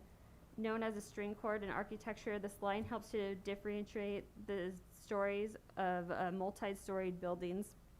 On the ground level, there are 4 proposed storefronts, which are offset by 5 decorative tile panels in between. Each storefront will have a single entrance with window panels on either side and will have a canvas awning. The second story is residential and will have 4 private balconies that will be located directly above the storefronts. The windows on either side of the sliding glass doors will be visible and slightly extended past the length of the balcony. A lightweight concrete tile awning will extend the length of the elevation, shading the balcony areas. Skylights will be provided directly above each of these spaces. The top of the building combines two architectural styles by providing a false front commercial design that is curved and has a more decorative parapet wall. The eastern elevation is in the rear of the building and will face into the adjacent building.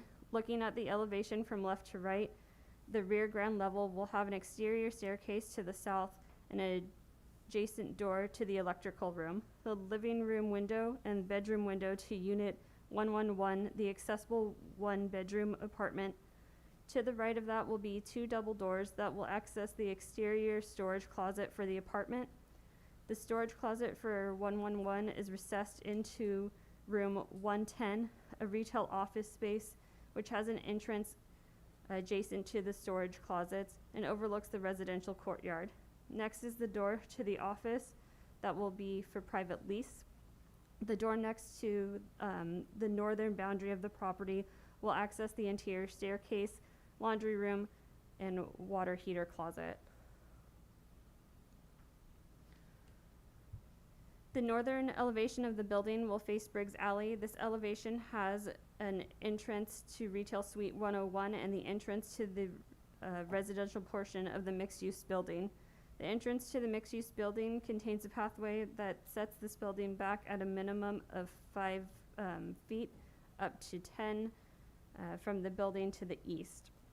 Reading the plans from left to right, the building will vary in its setbacks from the building to the east, but will always maintain at least a 5-foot setback.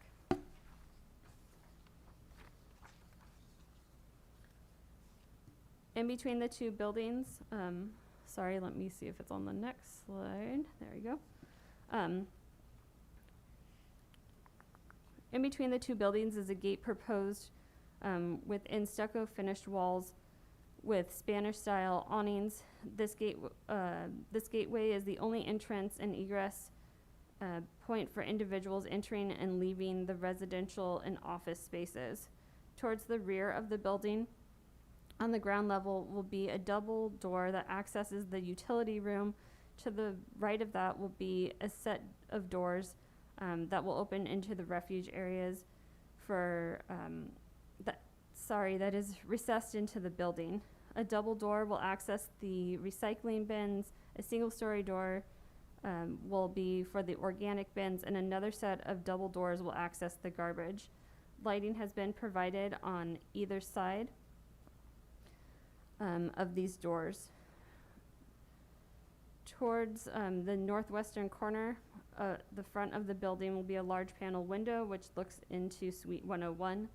The second story is defined by the horizontal line that spans the width of the building.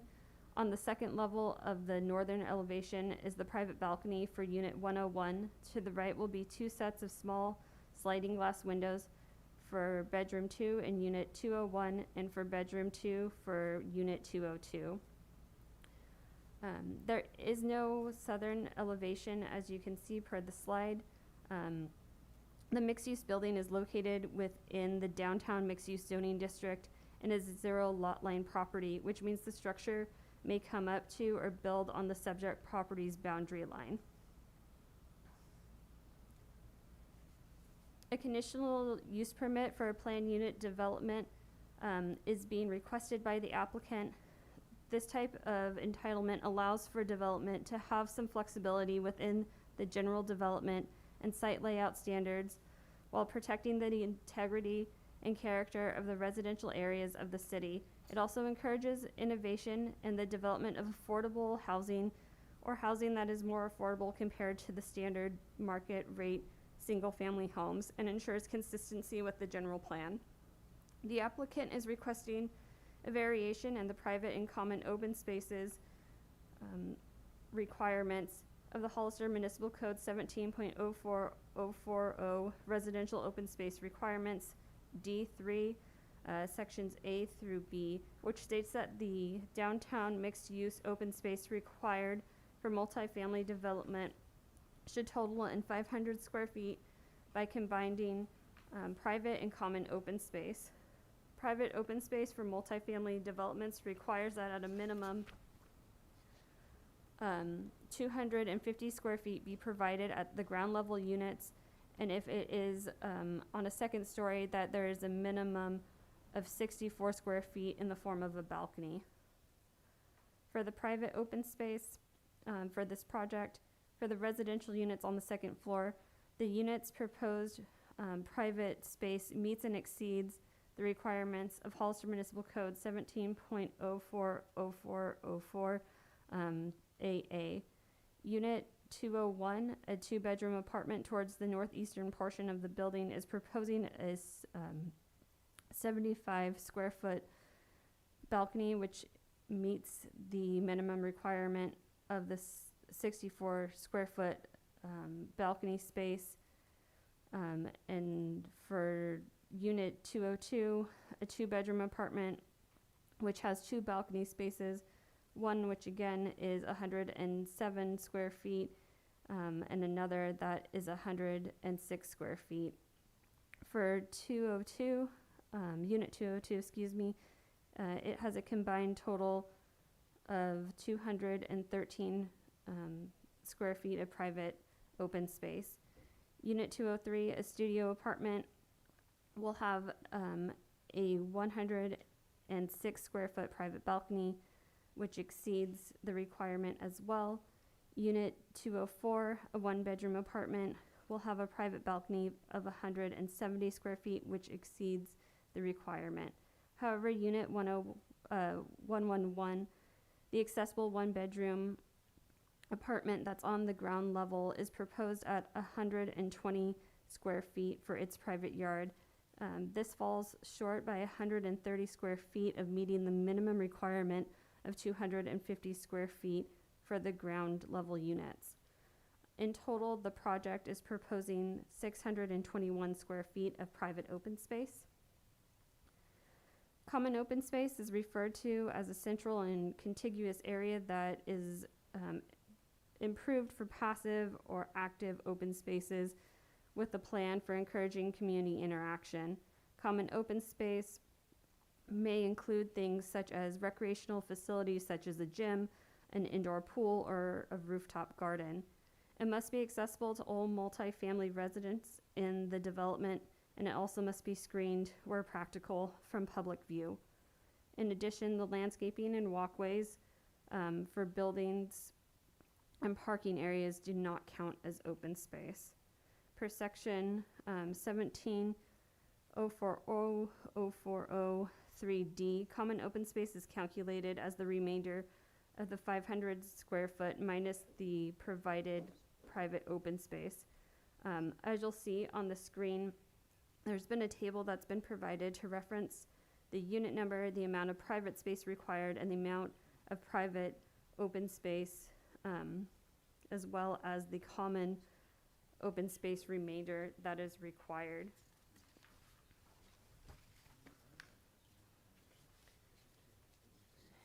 At a minimum, this project in total is required to provide 1,879 square feet of common open space. However, the applicant is currently proposing 578 square feet of common open space within the residential courtyard. 360 square feet of this will be dedicated to a picnic area, which will serve as the project's minor amenity, which is required by Hollister Municipal Code 17.040040C. Approximately 1,301 square feet of common open space has not been provided. The applicant is requesting approval for a conditional use permit for a planned unit development to receive a variation in the private and common open space.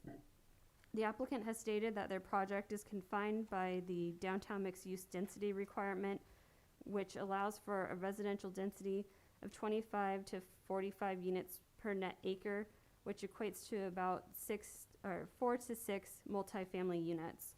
To resolve this issue, the applicant may consider increasing the building's height, as the DMU zoning district allows for development to be constructed up to 75 feet in height. However, the applicant has stated that the installment of an elevator would be cost prohibitive to the project's budget. The current proposal provides a design alternative which would reduce the amount of private and common open space for the residential units and place the accessible apartment on the ground floor. Furthermore, the applicant's architect has acknowledged that the design concept is to keep the building similar in scale to other surrounding buildings in the downtown and keep the residential component small enough to encourage neighborly relationships.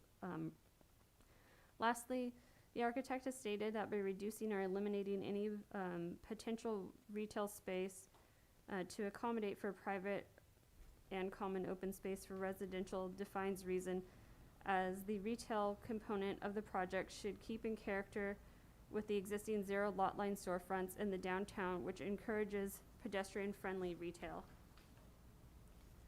The item was reviewed by the Development Review Committee of the City of Hollister on April 1st, 2021 and August 5th, 2021.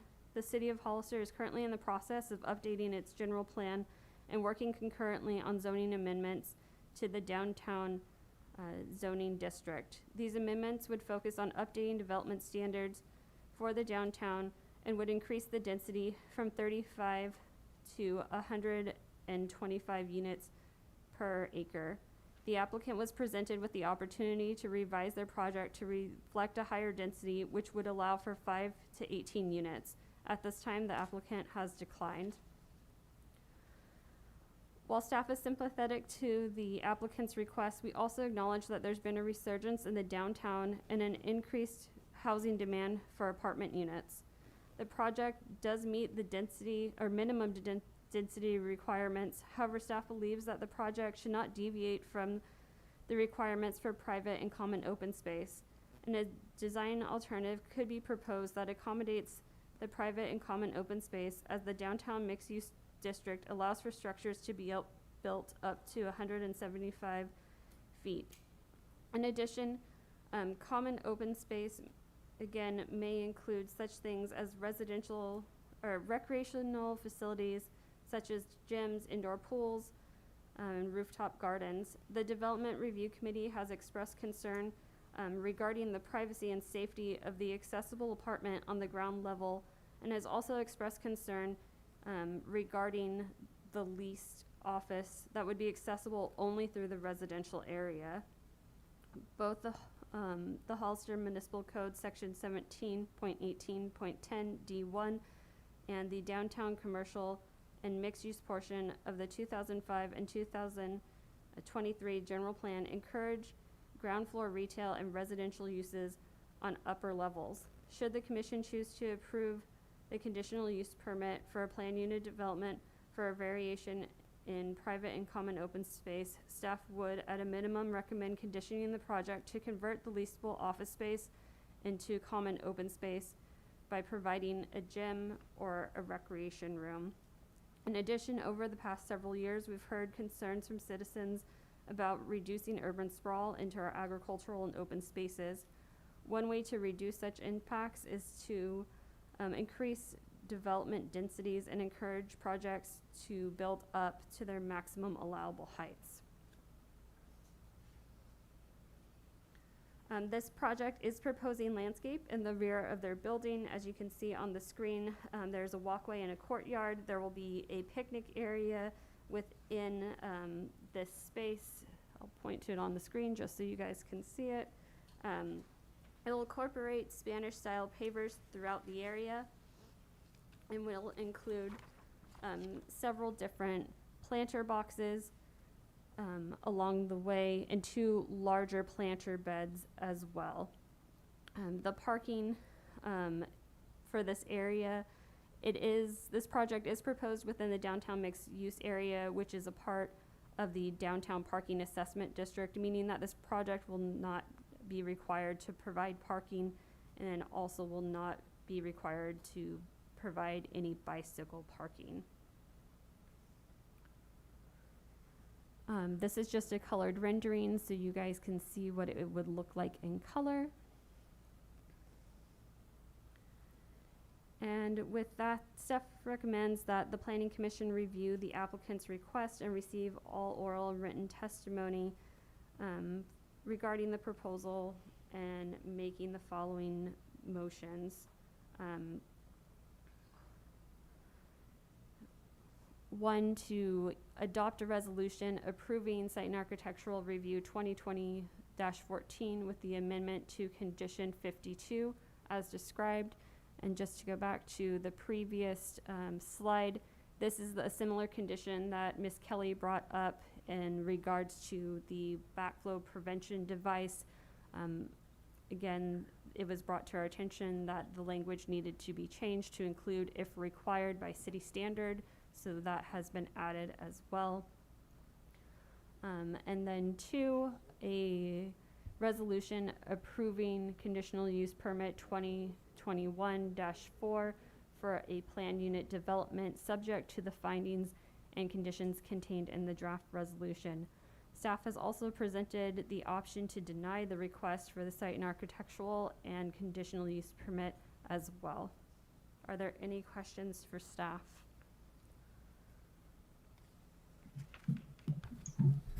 Commissioners Mora, Fernandez, any questions for staff on the report?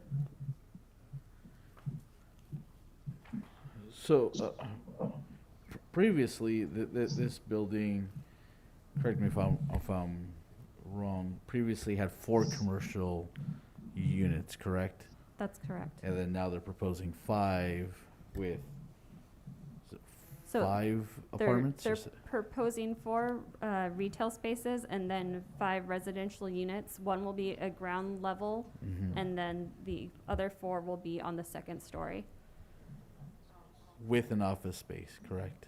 Yes. it's- So so- if you can see my mouse, this right here is the accessible ground level apartment, and then this area right here is what's being proposed as the leased office space. And then these larger units right here, these will be the 4 retail spaces. And then this demonstrates where the 4 units will be. So this one here, here, here, and here. And that lease office space, Amber, that's the one that you were referring to, that police had a concern in regards to it being towards the back and not towards the front where there's view and access to it, and therefore we are recommending that would be more of a recreation or open space area, possibly a gym area, as opposed to a lease area that only has access through the rear, correct? Yeah, that is correct. At this time, the only entrance to this privately leased office would be through the residential access, which is located right here.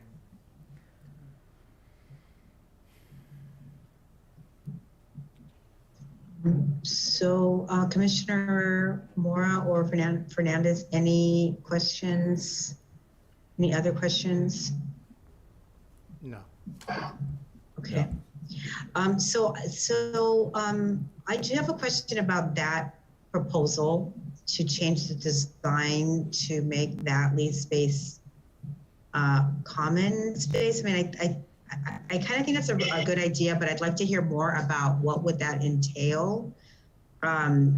If we thought that was a forward, then what would that entail for the applicant as well as for the commission?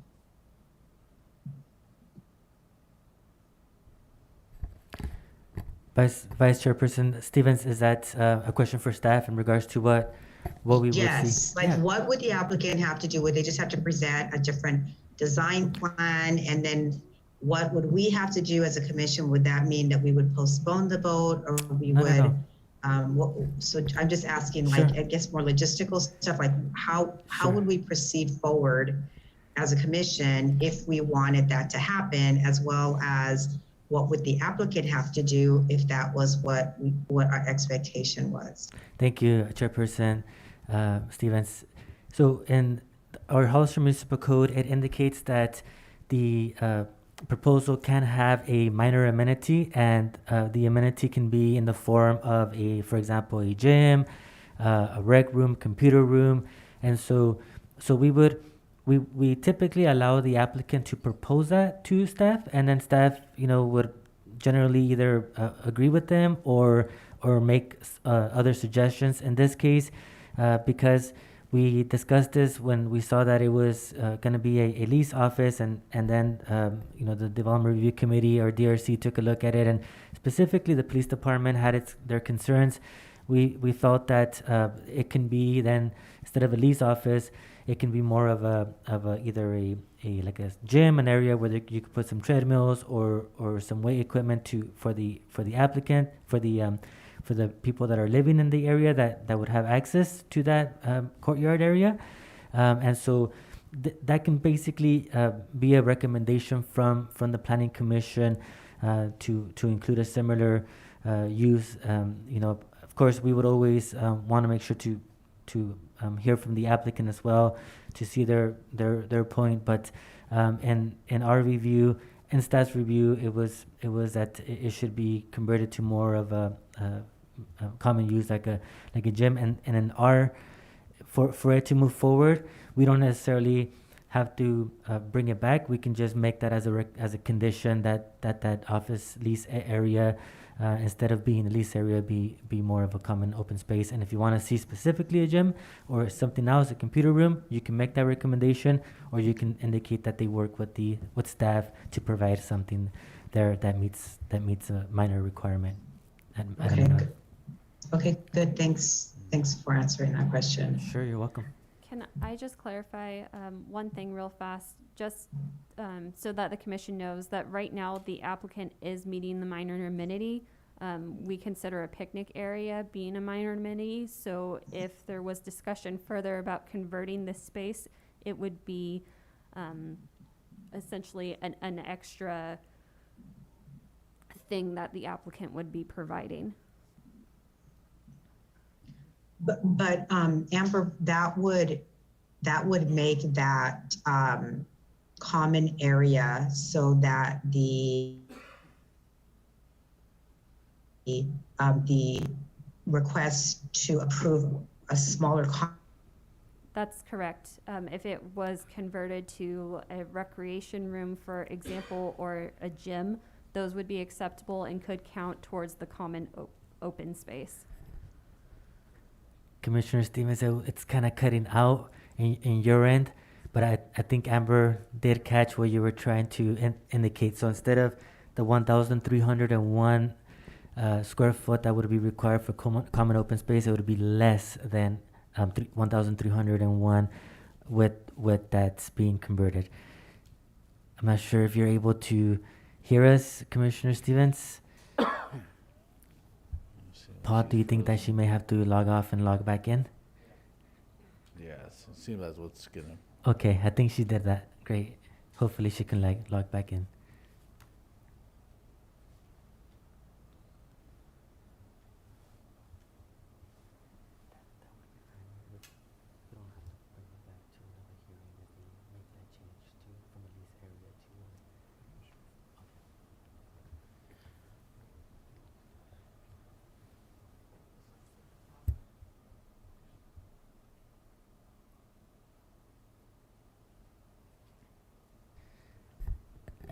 Thanks everybody for your patience. It would be important for her to log back in so that way we can finish this as a quorum and be able to take action.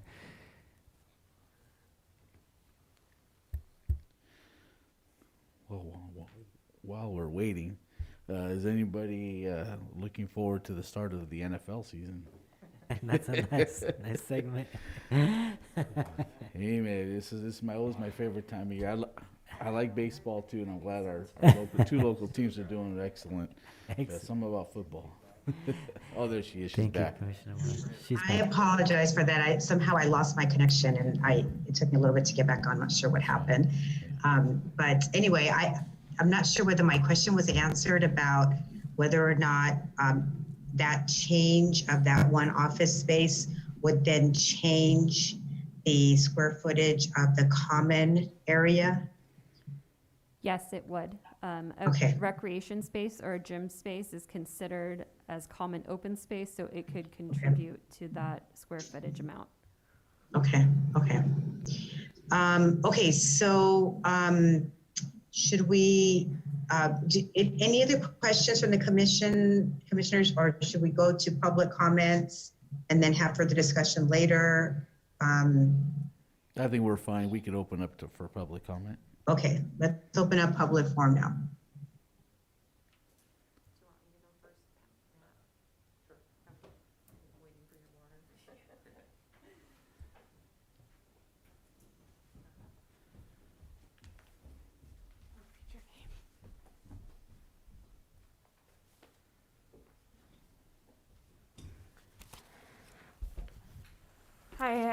Vice Chair Stevens. We have a few public speakers in the audience. We'll start with Ravina Huboy. Good evening, Commissioners. I am Ravina Huboy with Huboy Architecture, representing the owner. This is an existing infill site, a site that became vacant due to a fire disaster. Rather than presenting a project to you which simply proposes a replacement of the single-story retail building that existed, we are presenting a project which transforms the site into a retail living space in a manner which is sensitive to our existing downtown core. We feel this is an innovative development because it maintains the character and scale of the historic downtown while adding a unique living component. The apartments are much needed in downtown Hollister and offer a more affordable alternative than a single-family home. One of the components of affordable living is the location, within walking distance to stores and services, so that a resident does not require the expense of an automobile. Attractive and generous private balconies have been provided, as well as a common picnic area. Please note that the gate to the rear courtyard will be secured with a lock. And the owner is in fact amenable to converting the office to a recreation room, which I think would be nice and to go with the picnic area. I thank you for your consideration of this project, and I will be available for any questions. Thank you. Thank you, Ravina. Thank you. Any other speakers? Yes, we also have Matt Sanchez. Matt?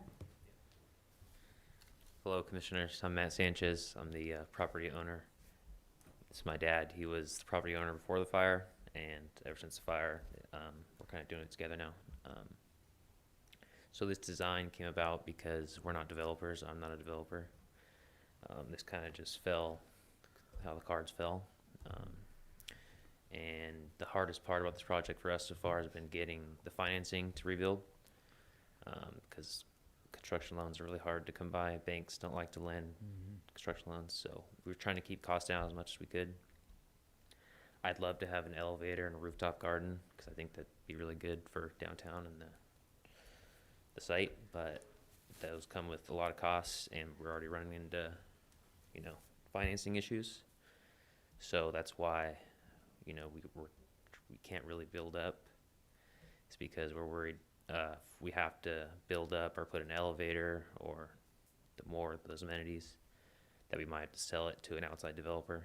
And my dad has owned this for about 15 years, and he got it from his dad, who's had it for 40 or 50 years. So that's how we got to this design, and I think that's it. I'm here for questions, so yeah. Thank you. Thank you, Matt. Thank you. We have no more speakers, unless anybody else from the audience would like to speak. Amber, do we have anybody online? No, we do not. Or Paul? Thank you. No more speakers, Chairperson Stevens. Thank you. Okay, so any discussion, comments from the other commissioners?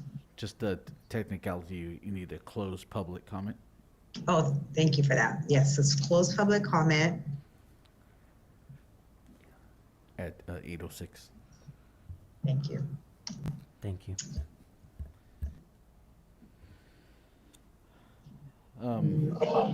I definitely like this development. Out of it's nice. It's good to see that out of something tragic, with the fire, losing, having to tear down business, something better returns, not just commercial, but also a housing component to it, especially in the downtown area, which is great because now we can potentially bring more business, bring more customers to the local businesses there without having to add more vehicle traffic. And it's perfect because right across the way, we have kind of like the same project as well within the 400 block, which is a mixed use, commercial and also residential.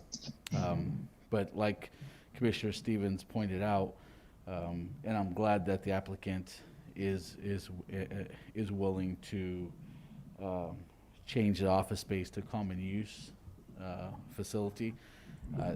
That makes me feel more confident in this project, because I was concerned of having the accessible living unit, on the ground level, and then also having access to an office space. Made me feel a little uneasy there, but knowing that that everyone's open to changing it, definitely makes me feel a lot more comfortable. Myself personally, I don't think it's excuse me, my job as commissioner to tell the applicant exactly what needs to go there, whether it's a gym or a computer room, recreation room. I think I would leave that myself. I would leave that to the applicant and city staff to figure out what is the best plan. I definitely understand the reasoning why the applicant doesn't want to build up all the way that's allowed. It's definitely understandable. Financing, it costs a lot of money to build. Yes, having an elevator in a project like this would be probably a little more attractive, but it's definitely understandable. And it's great that we keep it local, and instead of letting, it's nice that we have a local family here in Hollister that's wanting to provide this type of project to our community. Definitely appreciate you guys stepping up. And you're right, it is very difficult to get construction loans. It's very, very difficult. More and more banks don't want to lend with that type of, don't want to offer that type of financing. So I definitely like that, and if we can make it a condition to change the office space to a common area, I think I'll leave that to you guys. Myself personally, I think a small little gym would be great, but I think that's up to you guys to kind of work out. Excellent. Thank you, Commissioner Mora. Commissioner Fernandez, any questions or comments? I think it's a great project. If we change that to a common room, I have no problem with it. We always try to work with other builders from out of the area. We should really support our own. Not that he's a builder, but I mean, he's an owner, he lives here. I think it's a great project overall. And it wouldn't make sense to make it taller than the other buildings either. It doesn't give you that really nice flow. But yeah, if they can change that to common space, I have no problem with it. Great. Okay, thank you. So I don't have any other comments. I agree with both of you. I think that this is a good project. I'd love to see that space built up. It's a great opportunity to get the downtown kind of back to where it was before and even better. So I like the idea of changing that one office, and agree with Commissioner Mora that it's really up to the owners to decide what to do with it. But I do like that kind of that compromise to use that space and increase the common area. So with that, how would you like to proceed? Would somebody like to make a motion? Yeah, I'll make a motion, and let's see if we can get this. I'll get some guidance from city staff as we do it. So I'd like to make a motion that we adopt a resolution approving site and architectural review 2020-14 with the amendment to condition 52 as described, as well as converting the office space to a common area. Not sure if that's Excellent. Is that good? Okay, perfect. Thank you. I second. All in favor? Aye. Aye. Should Commissioner. we do our roll call? Yes, thank you so much. For the approval of site and architectural review 2020-14 with the amendment to condition 52 and with the change to converting the lease office area to a common open space, I will begin with Commissioner Salvador Mora. Aye. Commissioner Jose Fernandez. Aye. Vice Chairperson Roxanne Stevens. Aye. Thank you. Motion passes 3-0. Thank you. And Where'd it go? With the second one, do we also have to do we have to do this? mention the office space converted to common area, or is that covered in the first motion? Okay, perfect. Okay. So do we call Commissioner Hubboy back in now? Oh, no, hold on. Well, we have one more. Oh, one more, Yes. right? Okay. I make a motion to adopt resolution approving conditional use permit 2021-14 for a planned unit development, subject to the findings and conditions contained in the draft resolution. Just a point of clarification. That's a conditional use permit 2021-4. What did I say? 14. I apologize. It's okay. I think you're reading number 1. Was I? Looking for number 2. Thank you. I make the motion to adopt a resolution approving conditional use permit 2021-4 for a planned unit development, subject to the findings and conditions contained in the draft resolution. I'll second that. Okay. All in favor? Aye. Aye. Aye. Roll call? Yes, thank you. For conditional use permit 2021-4 per resolution 2021-26, I will start with Commissioner Salvador Mora, Aye. Commissioner Jose Fernandez, Aye. Vice Chairperson Roxanne Stevens. Aye. Thank you. Motion passes 3-0. Thank you. Congratulations. Looking forward to seeing that building built up. I've been up since 5:30. I apologize. No, you did excellent, Commissioner Fernandez. And we'll be getting Chairperson Huboy now, Commissioner Roxanne. Thank you. No worries.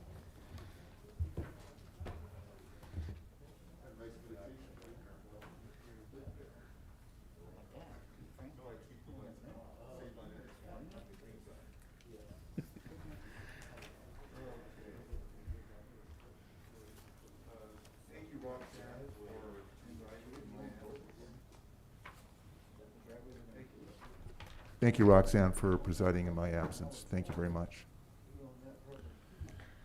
Let's see where we are on the agenda. We go into new business.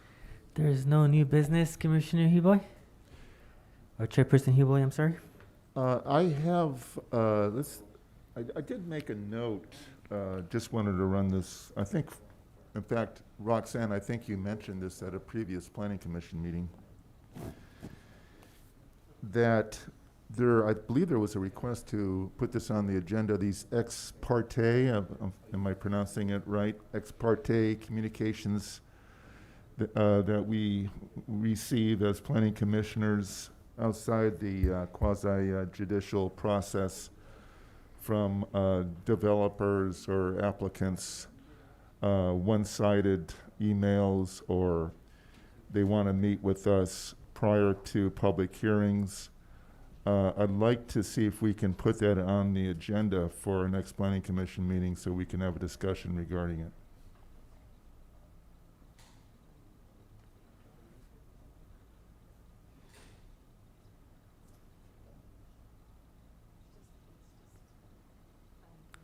Roxanne, do you recall, I think you made that request previously? I did make that request and we had agreed to put it on the agenda. And if I'm remembering correctly, I was kind of hoping that staff would chime in. But if I'm remembering correctly, I think we got some communication from staff that it may not be appropriate for us to have that agenda item. So am I remembering that right? Can somebody from staff speak to that? And I believe that's correct. I apologize if I don't recall the exact request. I'll go back and look at it and touch base with staff. But if anyone has questions in the meantime, they can certainly reach out to me and we can have that conversation. Just as I've been planning commissioner for many years now, and I have received these requests in the past. And I let them know whenever I receive a request that I will not provide any opinions or any viewpoints on my part. If they want to meet and just for general information only, but when I looked into the League of Cities handbook for planning commissioners. They do not, no, their guidelines are to inform the requestor that you make comments in writing that can be disseminated to all the commissioners. And that, I think that's what I'd like to see. I mean, I'm just proposing that, just throwing it out there for discussion. But if am I hearing that it's not appropriate to put that on the agenda? Is that it? Is that correct? I think that is what you're hearing, Commissioner Huboy. And again, I apologize, I don't remember exactly what the request is. I'm guessing that request was probably made at the May meeting. And I'll look back at that and touch base with staff and find out what the status was. But again, in the meantime, if anyone wants to discuss anything with me, they're welcome. Well, and I think, the request came from me specifically, but I think there was agreement from the commissioners. I think what I really wanted was just to get a better understanding of, the expectations of this body. So I think that was what I really wanted to find out more, just to make sure that as we're moving forward, that we didn't inadvertently, to make a misstep in our communication. Since it seems like there's now a greater expectation that as much of the communication be made in a public space during a public meeting. So I would just like to have a better understanding of that and some clarification. So that's what I wanted. And if you have any ideas about how we can get, some maybe some training about that or some clarification about that, I would certainly welcome that. Okay, understood. Okay, great. I think it'd be good if we maybe received the Sydney ordinance language, to kind of help guide us a little bit better. Because I don't think everyone has that. Because I know that there is, and I could be misspeaking, but I believe that there's a caveat in there where it says that you can't, we can meet with builders and developers to a certain time frame, and then I believe it's within a month of the meeting, or there's like an exception where we could. So it's been a couple months since I read it last. But I think it'd be good if we all received a copy of it, and that way we can, when we come to the next meeting, we'll have some, maybe we can agendize it as well, is to kind of like, if we have questions about it, maybe we can take care of that via email, or with city staff or city attorney, just to make sure we have clarification, so that way we're not violating city ordinance. Right.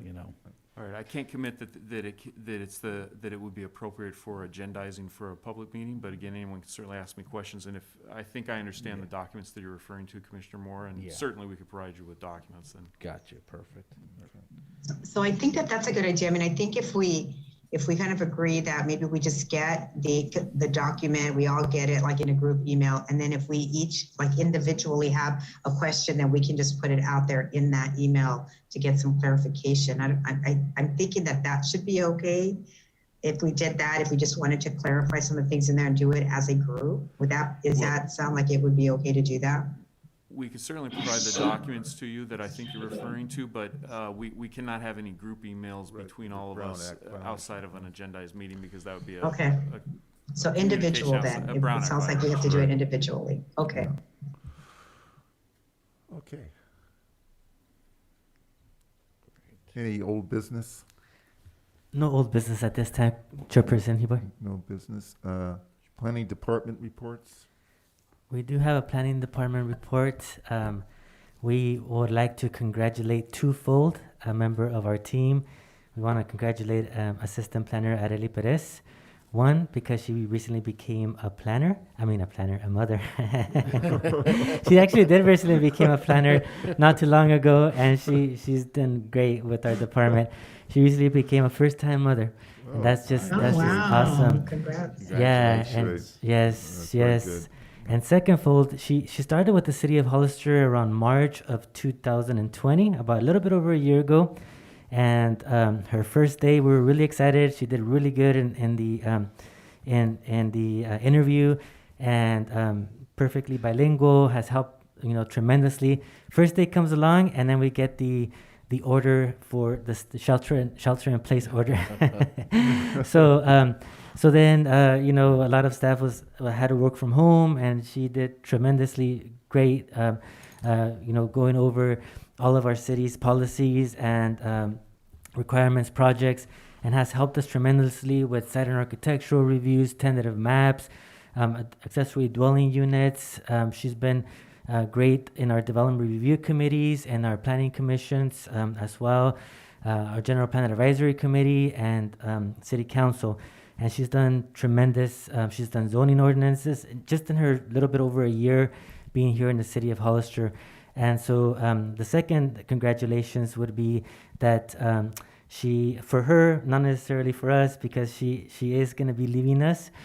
She got a better position, a good position closer to home, and because she's a recent mother, it's going to benefit her a lot to be closer to her child and to her family. And I completely understand her being a recent dad myself, but we just wish her the best. We thank her from the bottom of our hearts for all of her hard work and dedication that she has done. She has blended in very well with our department, and the public loves her. We have quite a bit of a high concentration of Spanish speakers that come in, and she's done great. They love her. And I always tell people you're in good hands when you're with Areli, as well as my other team. But because she's leaving us, I just want to make sure that I acknowledge that she did a tremendously great job with the city of Hollister, and you will be missed, Areli. Thank you so much for all of your help. Thank you very much. Congratulations. Congratulations. Yes. And since you brought it, congratulations to you. Yes. Thank you. That's your fourth now, right? My fourth baby was born Monday 4 weeks ago, 7 pounds, 14 ounces, 21 inches long. 4 weeks ago? Just very healthy. Wait, baby 7 boy. pounds, 14 ounces, 21 inches long. That's correct. Multiples of 7. Wow. Wow, you're correct. Just saying. 777. 777. I like that number. Special baby right there. I haven't thought about it that way, Commissioner right. Mora. Thank you. Yeah. Exactly. You got the lotto. Oh, that's great. Thank you. That's great, Abraham. Thank you so much. I know it must be quite an experience now to, be a father for 4 times, young children at home, and getting to work early, after a tough night's sleep, maybe. A little bit in the sleep-deprived mode, I'm sure Areli as well. Yeah. But it's okay, we're hanging in there. Right. At least it'll be nice. You have a less, you have a shorter commute, so that's awesome. Exactly. Yeah. Maybe get a little bit of you time to prepare. So definitely, congratulations again. Planning Commission reports. Ms. Stevens? Roxanne, do you have anything to report? No reports for me. Before we go into adjournment, I just wanted to share, maybe some of you know that former city manager Clint Quilter passed away. He started out in the Public Works Department and went on to city manager, and I remember working with him on city projects quite fondly. He commanded respect. I know I would go into meetings when we did, for example, when we did the renovation of the Veterans Memorial Building, I would go in there with kind of a chip on my shoulder, and he would straighten me out quickly. And I really had a lot of admiration and respect for Clint Quilter. So I'm sorry if I don't have the correct protocol on this, but I would like to request that we adjourn in the memory of former city manager Clint Quilter. Definitely. Before we adjourn, some 2 quick things. One, I'd like to invite city staff as well as everyone in the community. The company I work for, Direct Mortgage Funding, we're having a grand opening tomorrow We've put it out with Chamber as well as the Realtor Association at 3:30. Actually, it's from 4 to 6, but it's over, what is the address? I'm trying to remember. 330 Tres Pinos Road, Suite C3, direct mortgage funding. So everyone's welcome. We're going to have a taco guy there. We're going to have churros there as well. So everyone is definitely invited to come down, check it out. And the second announcement I have is I had to make a decision as well regarding, family and stuff like that.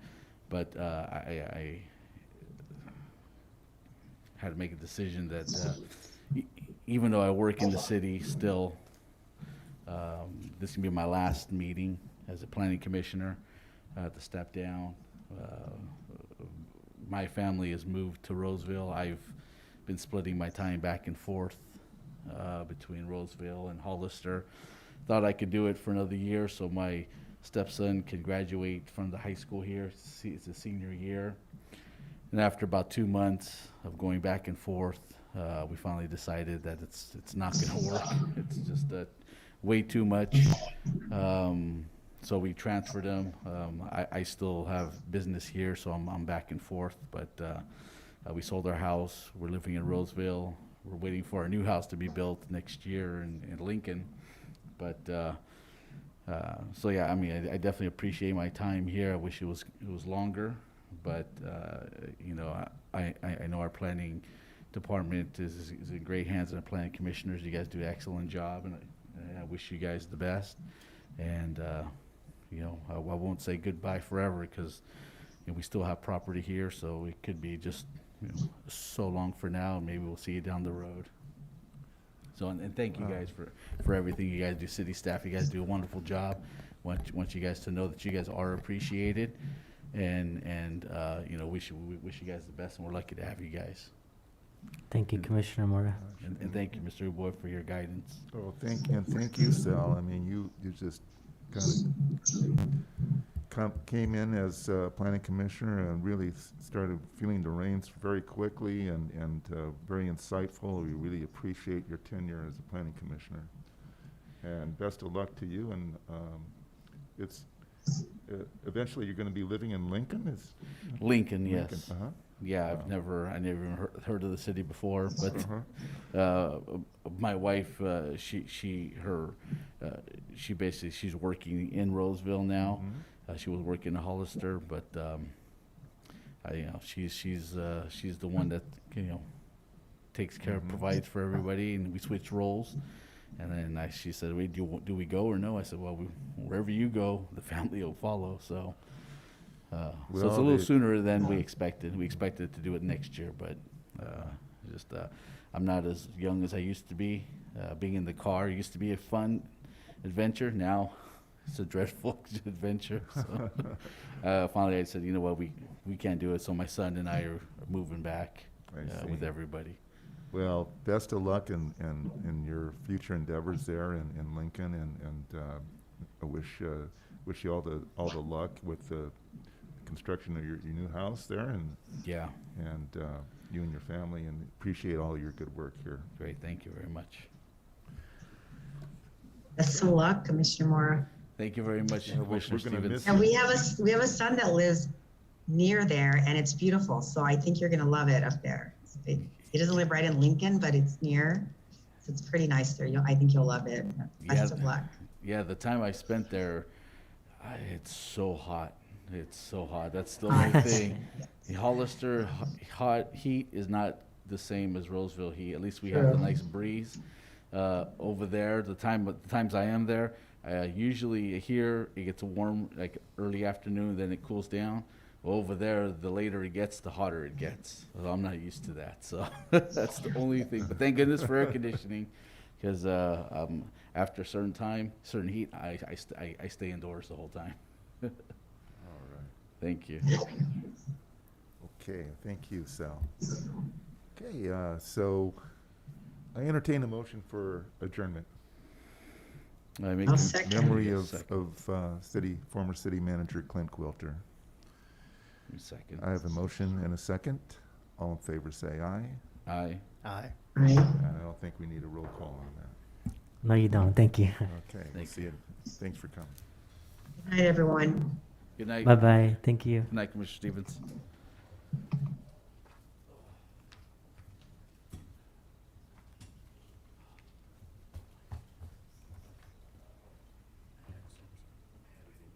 Recording stopped.